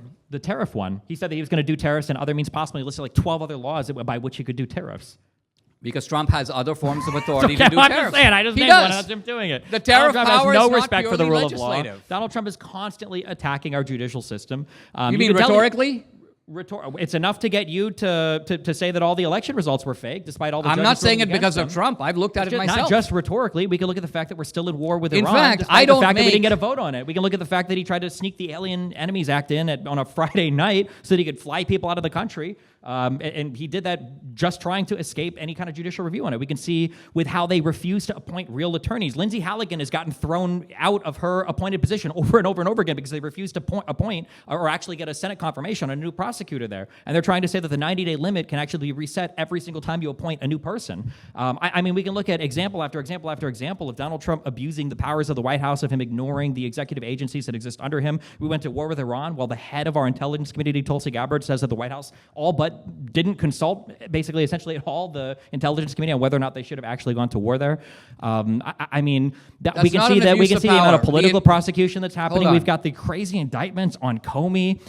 We've got a DOJ that is just completely and totally out of control. We've got a dismissal on things that all of us should agree as Americans we don't want here, like Russian propaganda through the form of tenant media. We see that Donald Trump dismisses all of these things that are in favor of helping his allies, and we see him attacking his adversaries. I mean, geez, what equivalent past president on the Democratic side or the Republican side has gone onto a social media account and said, here's the prosecutor I want, Lindsay Halligan. Here are the 3 people that I want indicted.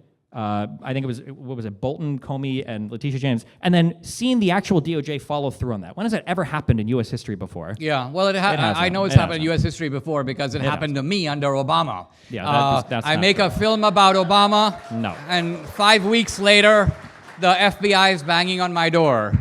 I am aware that there was direct communication from the Holder Justice to Bar Mitzvah, where Holder described himself as Obama's wingman. How do I know Obama was pissed off about my film? Because he was attacking me daily on his website, otherwise called BarackObama.com. So the truth of it is, I upset him. And I upset him not just because I criticized Obamacare. I'm not saying any of that. I went into his world. I showed his crazy family. I interviewed his brother in the slums of Nairobi. I juxtaposed this guy living in third world slumdog millionaire conditions with Obama claiming that we are our brother's keeper. I basically exposed his hypocrisy, his narcissism, and so I ticked him off. And he was like, get this guy, find something on him. And so I was prosecuted for an offense that no American has ever been prosecuted for in this country's history for doing what I did. So there you go. What was the offense? What the offense was donating $20,000 of my own money to a longtime college friend of mine running in an election in which she had no chance because I was guilty that I couldn't do more to help her campaign. I felt bad. Now, the campaign finance laws exist for a reason, usually to punish quid pro quo. Had I given her the money and said, if you're elected, I want to be a judge, or I have a business and I'm courting a tax break, people have been prosecuted rightly for that. But no American in the country's history, a first-time offender, for giving 20 grand of their own money. Think about it. People like Soros give millions through PACs. So normally it's you get a fine, you get a warning. But the government, I sat down across from the lawyers of the SDNY. If they could have put me in jail for 20 years for doing what I did, they would have done it. They were talking about the fact that if you don't plead to this, we will hit you with mail fraud. And this is what they mean by mail fraud, putting a check in the mail. We'll hit you with bank fraud. And here's what they mean by bank fraud. Taking my own 20 grand out of my own bank account. That's the bank fraud. Was that really the bank fraud, or was it the fact that you were trying to conceal the extra $10,000 you donated by passing it through to family friends? No, you passed it through to wasn't 2 other people. concealing The it. reason why it was going to be a mail fraud or wire fraud is because you were sending them checks. You were lying about what the checks were for because you knew that you were breaking the law, and you had another couple donate $10,000 on your behalf. Right. Well, I had 2 people that I knew. I told them openly, I go, do you They like were helping Wendy you Long? break the law. You knew that, but why didn't you just donate the $20,000 yourself? Because there were, right, so I Because you thought knew it was this- illegal, yes. No, That's why you didn't prosecute you for it. I thought it was a clever way to get around the campaign finance Yes, limit. that's called breaking the law. I admit That's it. like if I go to Walmart, if I put a Kit Kat bar in my pocket, that's a Okay. clever way of getting candy bars without paying for it. Yes. Right. And do you think that somebody who takes candy bars without paying for it, now, the person who takes candy bars without paying for it is taking somebody else's money. We're talking about giving my own money, right? So we're now talking about me giving away too much of my own money. I mean, you should have seen when I went to the confinement center with hardened criminals. They're like, what'd you do, man? I'm like, I gave away too much of my own money. They were like, you're shitting me, right? They're like, what'd you get? I'm like, I got 5 years of probation. This guy goes, well, I'm a drug smuggler. I got 2 years of probation.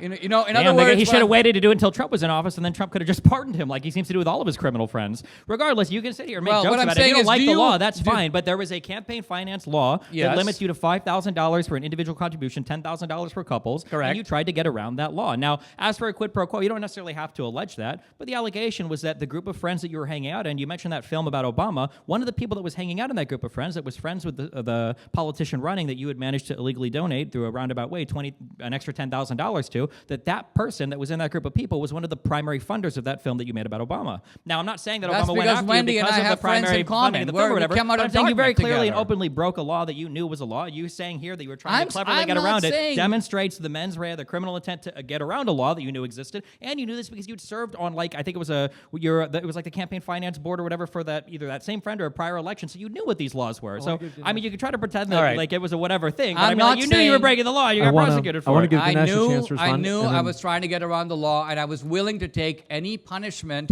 See, with justice, it's not just a matter of did you do it. If you were speeding, you knew you were speeding. True. But the issue is, A, is the punishment proportionate to the offense? And B, do other people who do the same thing get roughly the same penalty? My whole case was based on selective prosecution, political targeting, and excessive punishment. The same with January 6th. I know a guy who was in the Capitol for 10 minutes. He didn't touch one thing. He stayed within the ropes, and they were trying to go after him on a terrorism charge, and the guy hanged himself. Now, is that considered a proportionate penalty? What's the guy's name so we can look it up to see if that's all he did afterwards? His name is Matt.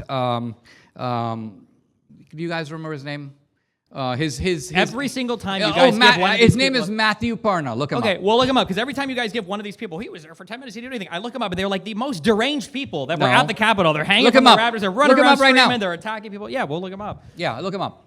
And then if we go back to Trump's executive use of power, anything else you guys want to cover on that topic? Otherwise, we could go to that last question on ordinary Americans. I mean, Trump seems to not understand the function and the role of government. It seems like he doesn't even use all of his executive agencies. He just runs everything out of the White House. So, I mean, we've never seen a president operate so free from his Congress and free from his own executive agencies before. But I'm kind of inclined, if you want to respond, Dinesh, we can. Otherwise, we might move into that question of whether or not ordinary Americans are better off compared to when Trump took office. Yeah, why don't you go first, and I'll go after you.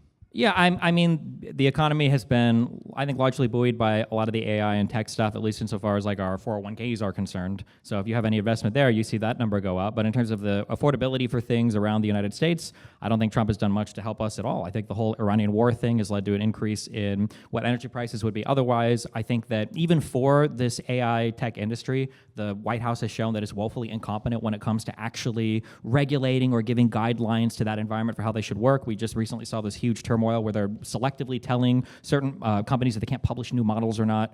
Obviously, our relationships with our foreign trading partners, everything, are completely in shambles. So, all of the increase in the cost of lumber and everything else has led to an increase in housing prices. We've had to do bailouts for our farmers because of the stupid game we're playing with soybeans and everything between us and Venezuela and China.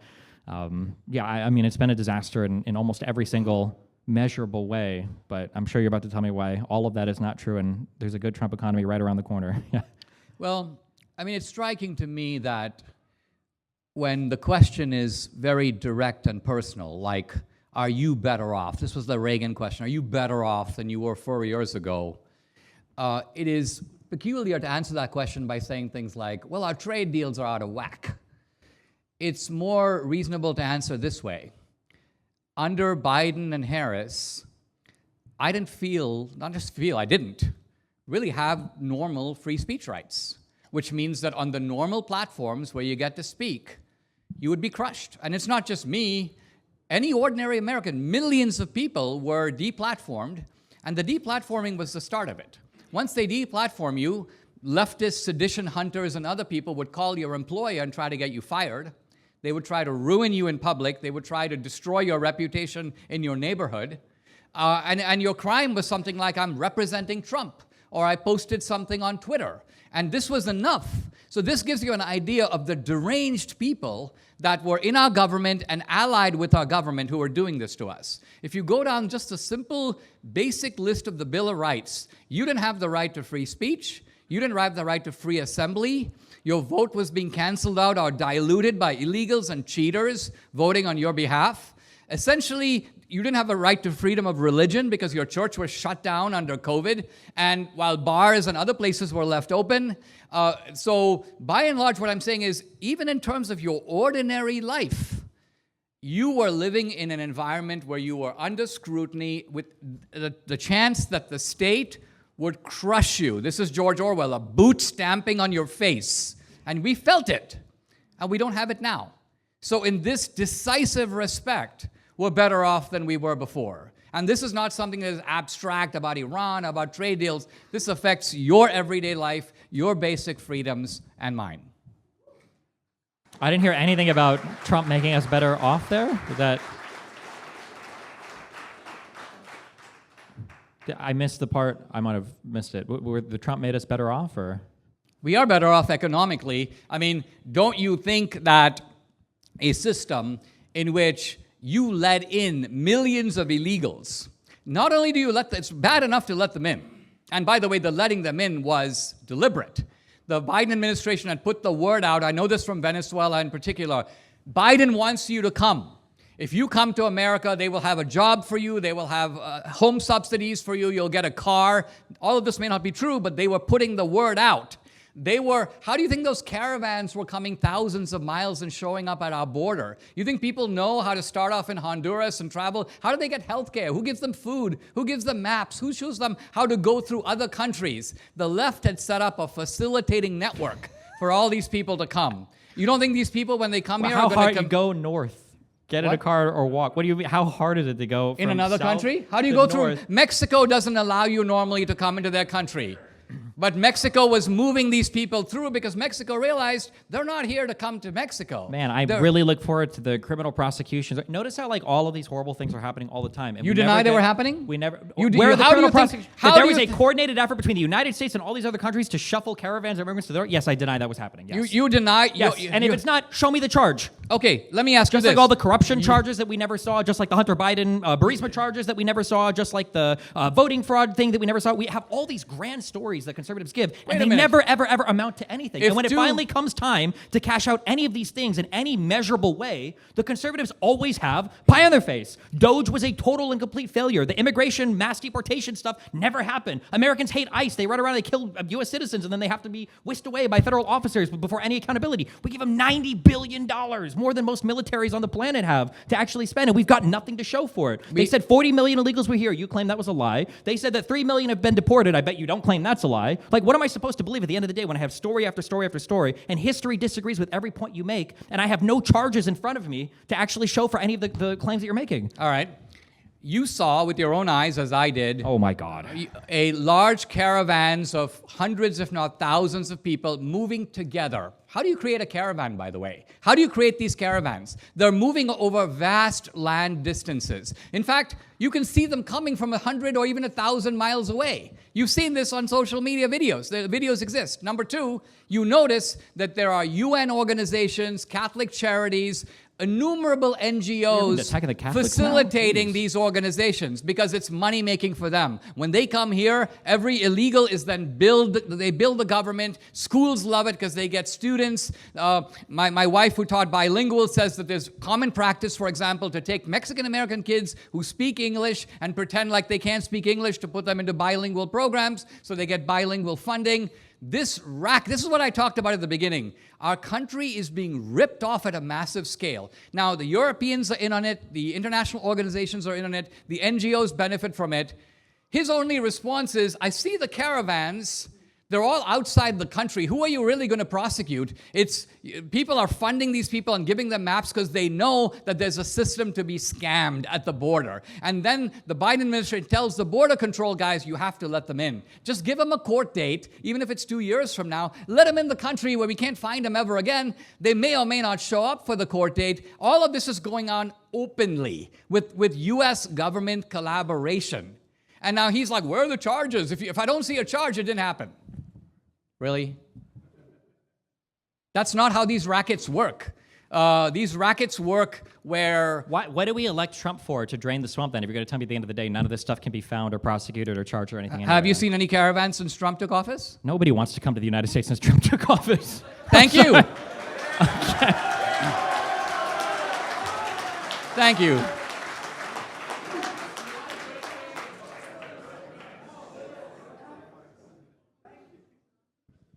Anything else you'd like to cover? Otherwise, another prompt might be presidential character. Should voters separate Trump's policy accomplishments from his rhetoric, personal behavior, and leadership style? We covered some of that in terms of the rhetoric. Yeah, let me say something about Trump the man. I mean, you've got a guy who has... There's got to be another question. I don't know if I can survive another glaze fest of one of the most deplorable people. No normal person would take on what Trump has done. Because when you're a billionaire, you have a kind of life that is almost unimaginable in front of you. If you've been to the White House and you've been to Mar-a-Lago, the White House is like an outhouse compared to Mar-a-Lago. Mar-a-Lago is beautiful. And Trump could live out the playboy life that he wants, but he doesn't do it. And the reason he doesn't do it is he's a patriot. And he has believed since the 1970s, his fundamental vision is the same. The United States is being screwed over. I don't even think he knew the extent of it. That's why in his first term, Trump was somewhat accommodationist. He didn't realize the amount of backstabbers and Republicans who stand to gain from this. My son-in-law represents the district next door, Brandon Gill. So Brandon tells me that among the Republicans, 250 of them roughly in the House, there are about 40 who would substantially cut government spending if they could. The other 200 won't.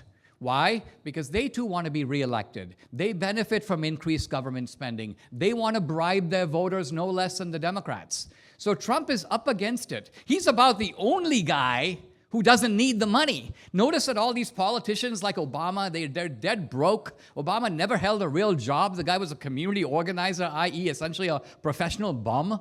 But once he gets into the White House, he starts cashing in left and right. He's a multi-millionaire. He gets Netflix contracts, even though the guy's never made a film, doesn't even know what to do, but Netflix will put money on him. Book publishers will give him $10 or $20 million because the money's coming from some donor. All these people have learned to play the system. And by the way, again, it's not just Ilhan Omar, it's also Marjorie Taylor Greene. It occurs on both sides of the fence. The only guy who lost money from being president, well, you'd have to go back to people like Jimmy Carter in the 70s. But in the modern era, the only guy whose net worth was less in 2020 than was in 2016 is Trump.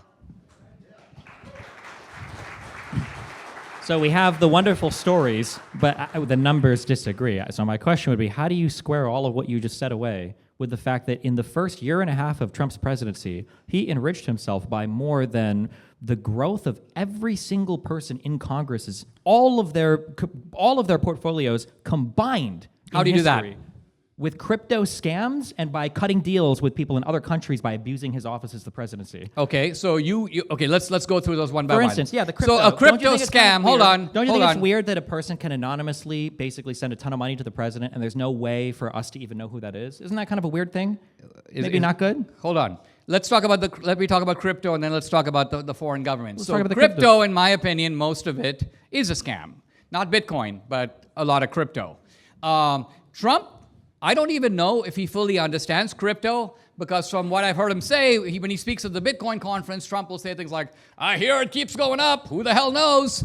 So that is by and large the mind of a guy but Trump basically knows that Why would he sell his own crypto coin if he doesn't understand it? How is that anything but definitionally a scam? Because Trump sees that there is a crypto craze and people are issuing their own memes. People are selling NFTs. They're selling stupid electronic art. And So Trump he is decides like, to scam hold on. his... It's not a scam. He's capitalizing on his brand. He has the biggest brand in the world. And he has a private company. I mean, Why is his brand so big? The reason Trump's brand was Because he's the president. Trump's brand was being a bigger reality than- TV star. Trump's brand was He's the profiting biggest. from the office of the When Trump ran presidency. against Hillary, he was as well known as Hillary at that time. So that was before he ran for president. For the first time, he was already as big as Hillary. So the presidency didn't create his brand. The presidency created Obama's brand.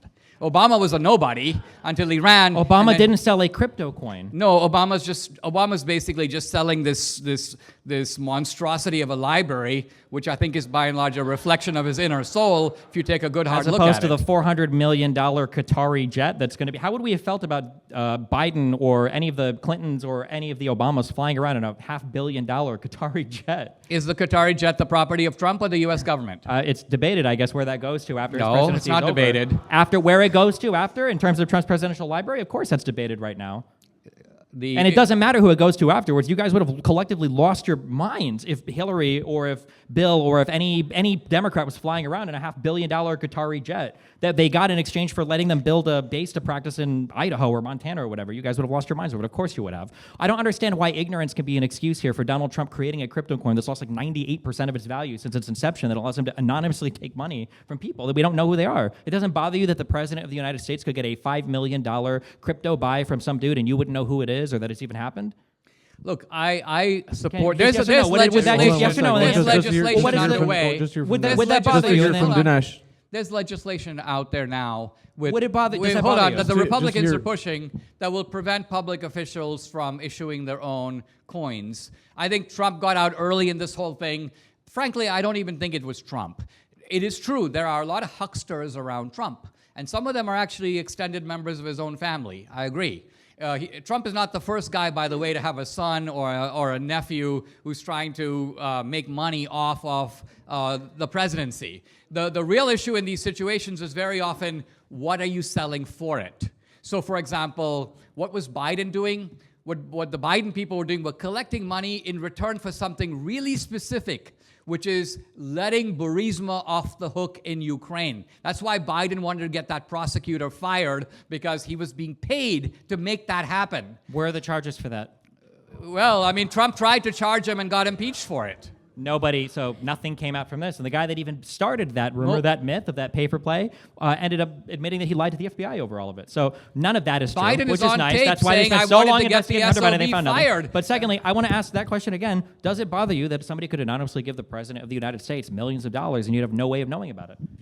give you a chance to respond It and- doesn't bother me if a guy has a private company that he had before. Let's take Trump. If I go to a Trump hotel in Scotland and I play golf and I give him $10,000 for a week's vacation over there, this is not a problem. I'm not bribing Trump by doing that. First of all, it's not easy to bribe a billionaire. Part of what these people don't get is that, and they say the same thing with me. Oh, you got $7,000 for Israel for making a post.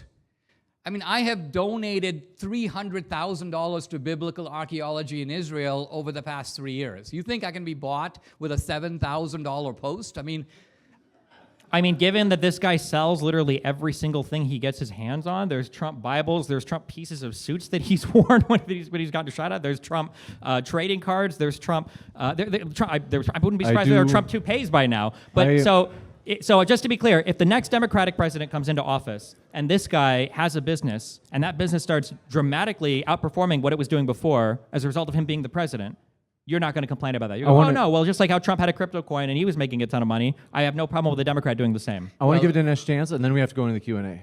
yeah. I mean, I just said that I agree with you on the crypto. I don't think that Trump should have issued the crypto coin. I think Then it was why did stupid. you defend it? Why not just say that at the beginning? Yeah, he shouldn't have done that. Well, I told you why he did it. I Yeah, told to you there's scam people. I know why he did it. I'm not an idiot. He made $1 billion off of it, of course. I Yeah. know why he did it.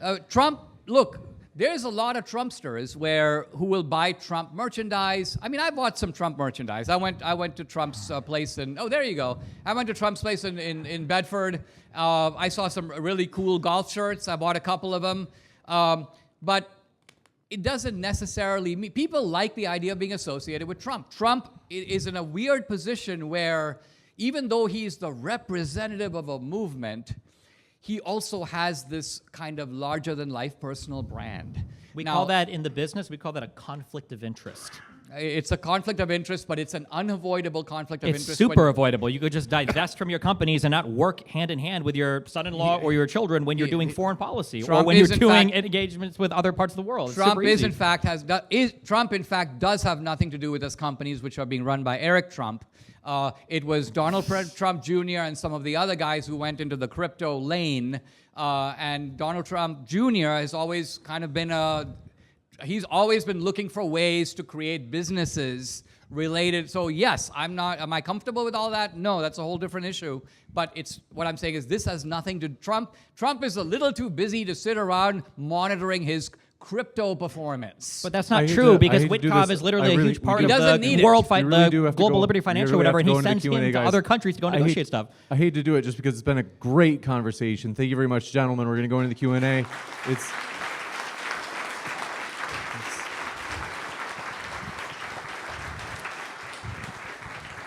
So, folks, if you can line up in the center column on the left side, and a huge thank you to our sponsors, Uncensored America, Roar, the Maine First Project, Apologetics Ark, and Yoga Uni International Cuisine. With that, do want to remind folks is a couple of things. Is if you happen to be in the back or sitting anywhere, actually, if you can do a favor and just keep the conversations down. That way people are able to hear without being distracted. The other thing is, we really do appreciate our speakers. So I know not everybody's going to like everybody, but it is important for us that you respect the speakers.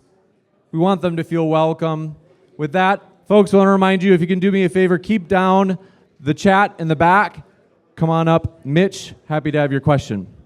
And then right here so you're in the camera view. Thank you both for being here. My question is about rhetoric and absolutes. For example, one side might say the 2020 election was 100% stolen, and the other side would say non-citizens never vote in elections. Both are easily disproven, and they're both absolutes, and they fall apart with just one example. So what I'd like for you to do is look at your own side, not the other side.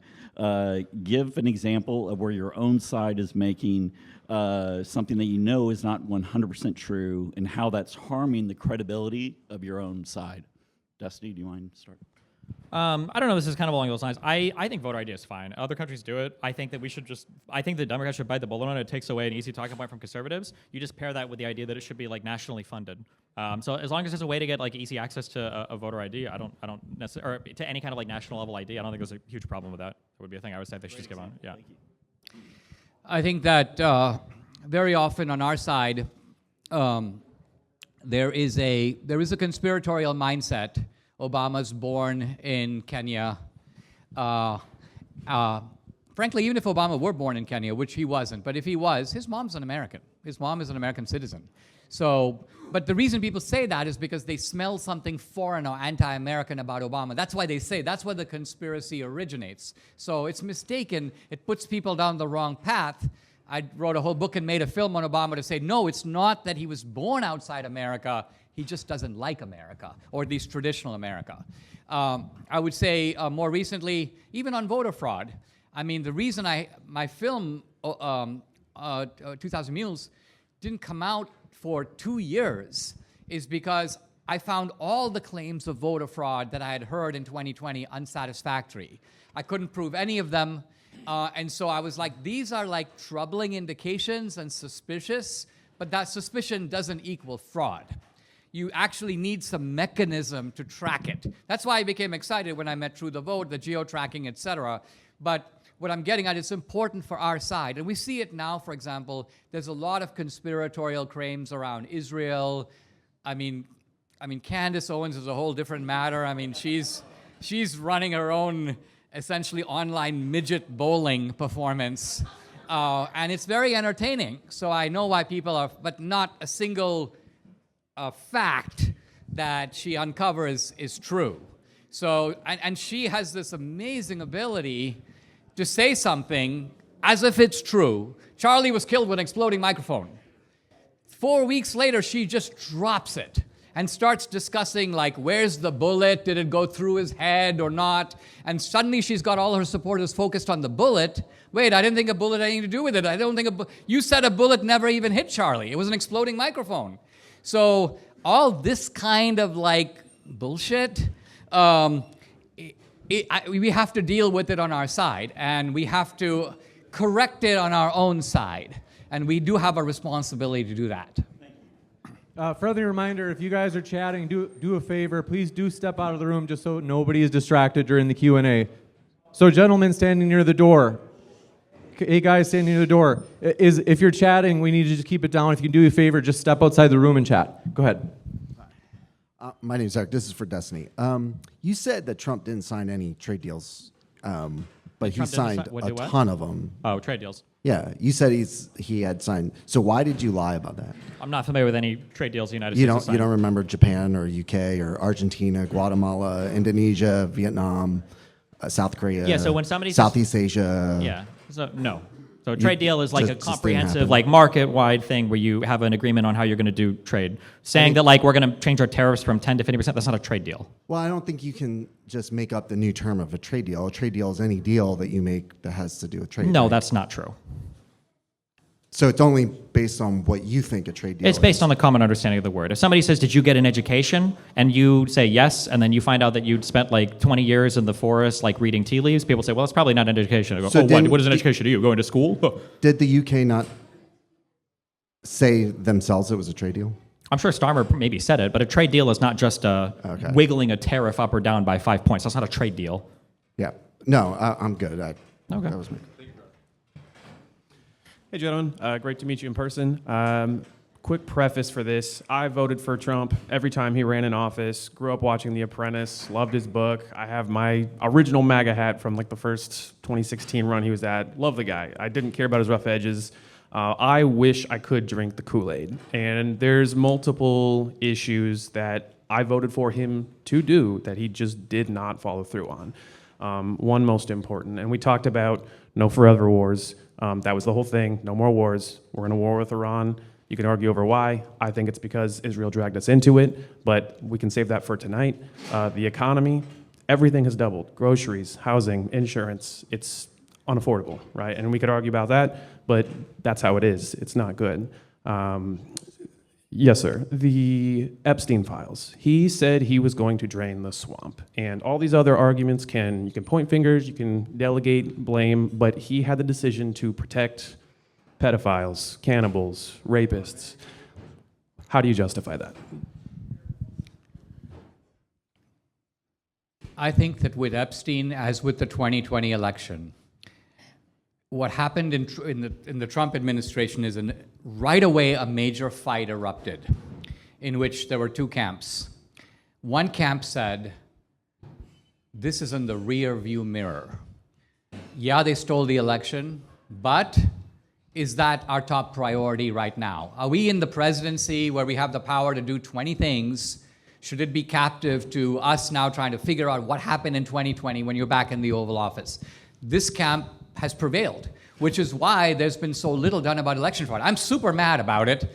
I think Trump himself, it's a priority for Trump, but someone has convinced Trump to move this priority because it's keep it in the rearview mirror. Deal with it, but it's not a priority.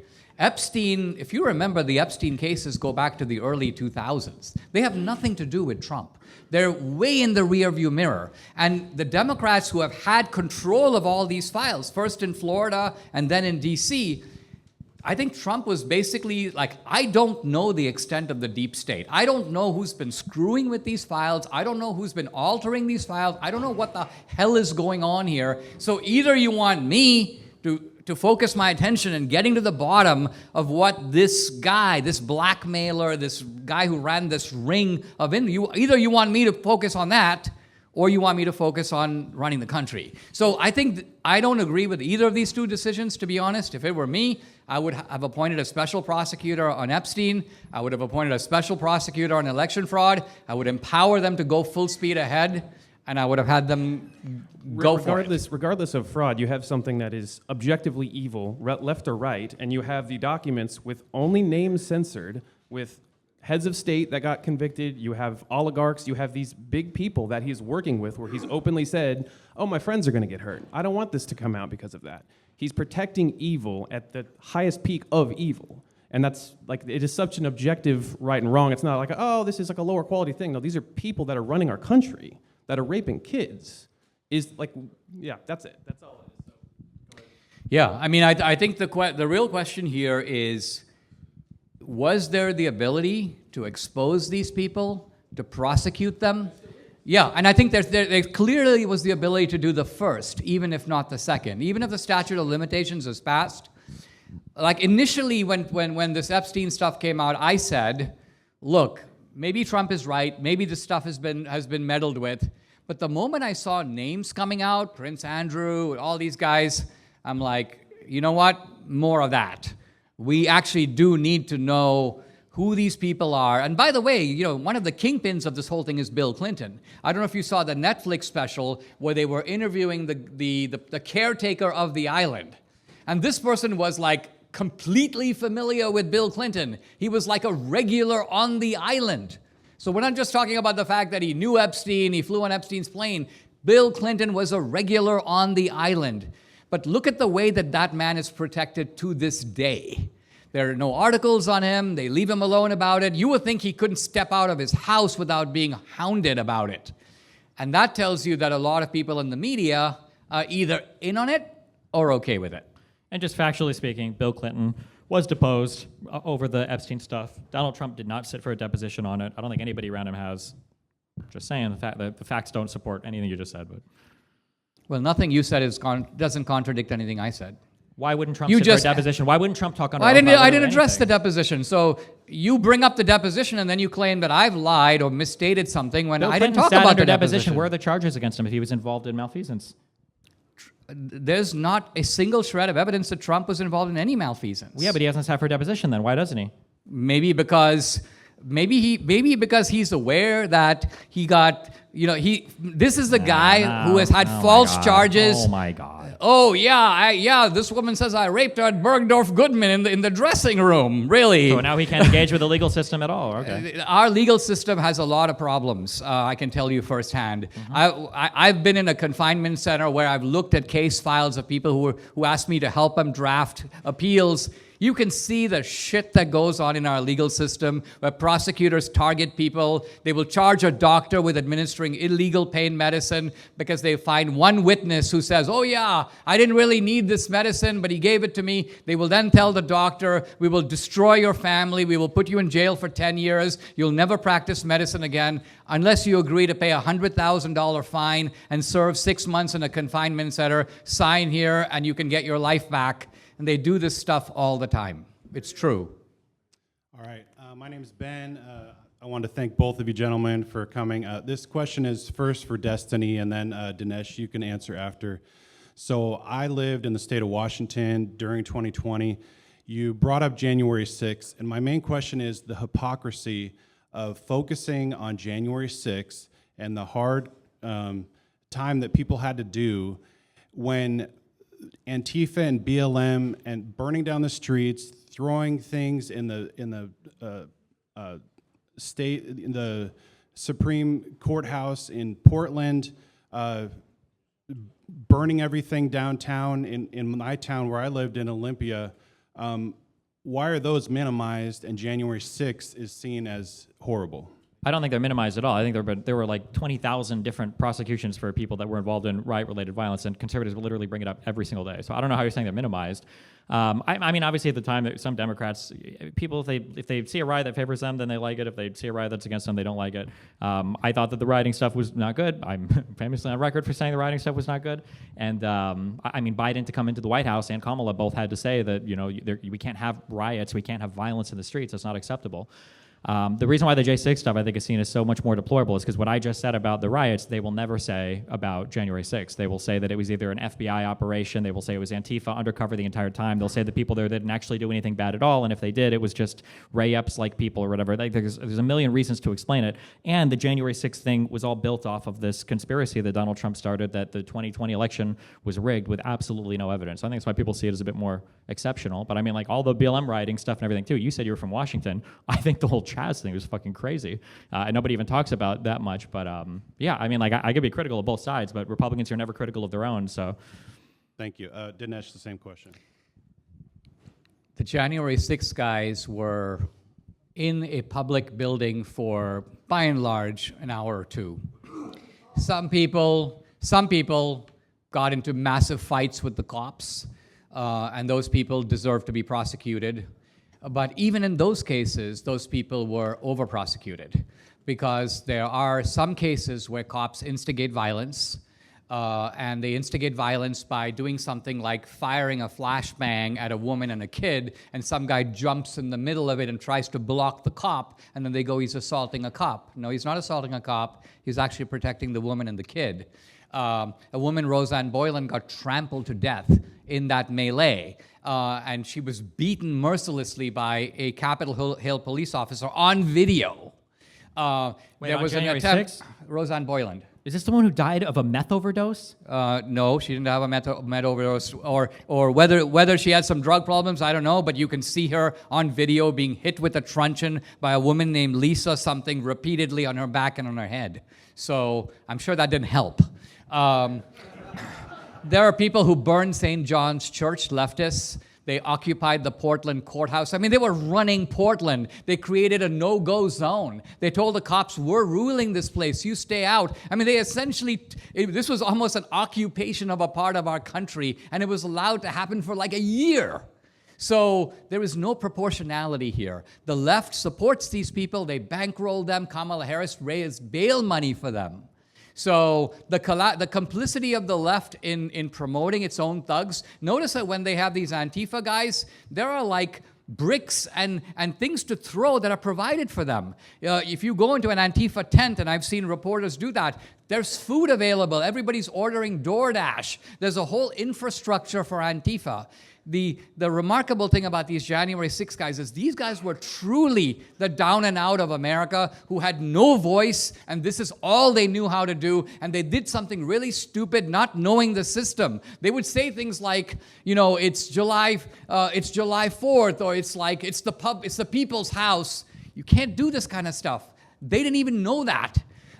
So what I'm getting at is usually in a case of... Wait, why were they all there if they didn't know that? Why were they all there at the Capitol? Well, they were all there for the rally, and then they're like, let's go down and talk to our representatives. Wait, why did they go down to the Capitol, though? To talk to their representatives. Who told them to do that? Well, they... Didn't Donald Trump say that? No, Trump didn't say that. Donald Trump didn't say, I know we're going to go march down the street. Yeah, He march did. He said peacefully and patriotically. Yeah, and fight like hell or you're going to lose your country, right? And he didn't say go inside the Capitol. He said march peacefully and patriotically to the Capitol. Oh, okay. So and they just happen to accidentally go inside. That's crazy. We can go to, we probably got well, time for- the reason it is crazy is that there is a lot of video of cops letting people in. No, there's not. Yes, there is. No, there's not. Yes, there is. Time for just one more question, I think. Okay, I have a quick yes or no to start with. If a person says that it's time to end the Constitution of the United States, would you say that person is anti-American? Yes. Yeah. Follow up to that, in 2022, Donald Trump put his Truth Social post out saying a massive fraud of this type, talking about the 2020 election, of this type and magnitude allows for the termination of all rules, regulations, and articles, even those found in the Constitution. Yeah. So by your own admission, Donald Trump is anti-American. No. No, he was exaggerating that. You're tweet. no. I'm sorry. You're okay. This is a case of what I would call you're engaged in a kind of willful legalism. Let me say what I mean. Our Constitution enshrines these rights, right? But they're rights on a piece of paper. It's a legitimate question for us as Americans to say, if I have a right to free speech, why couldn't I exercise it during COVID? If I have a right to freedom of religion, why were all the churches forcibly shut down? If I have a right to freedom of assembly, why can't I get out of my house? Why does the government have the ability to restrict me to this degree? Where does it say in the Constitution that they can force feed me a vaccine or I'm going to get fired? A vaccine that you know doesn't even work. So what I'm getting at is the government subverted the Constitution to such a degree, made the Constitution a dead letter, that it's reasonable for us to ask, what kind of a constitution do we have where we have these paper rights that never seem to actually kick in when push comes to shove? And that's what Trump is saying. Trump is saying is if you can openly steal an election, if you can not clean up voter rolls, if you can go to old folks' homes and find comatose people who don't even know who they are, but they voted in 2020, where's this Constitution that's protecting us? I'm sorry, but that's just not good enough. Not good enough? We have a legal system in this country, and we So? can modify the Constitution with the Constitution. Donald Trump called for the termination of the United States Constitution, and you support him, and I think you're anti-American too. If you really love this country, I think you need to take a look at yourself and question, am I the good guy here? Okay. Give you a chance to respond. That's all the time we do have. I want to give our speakers a huge round of applause for a spectacular start to the day.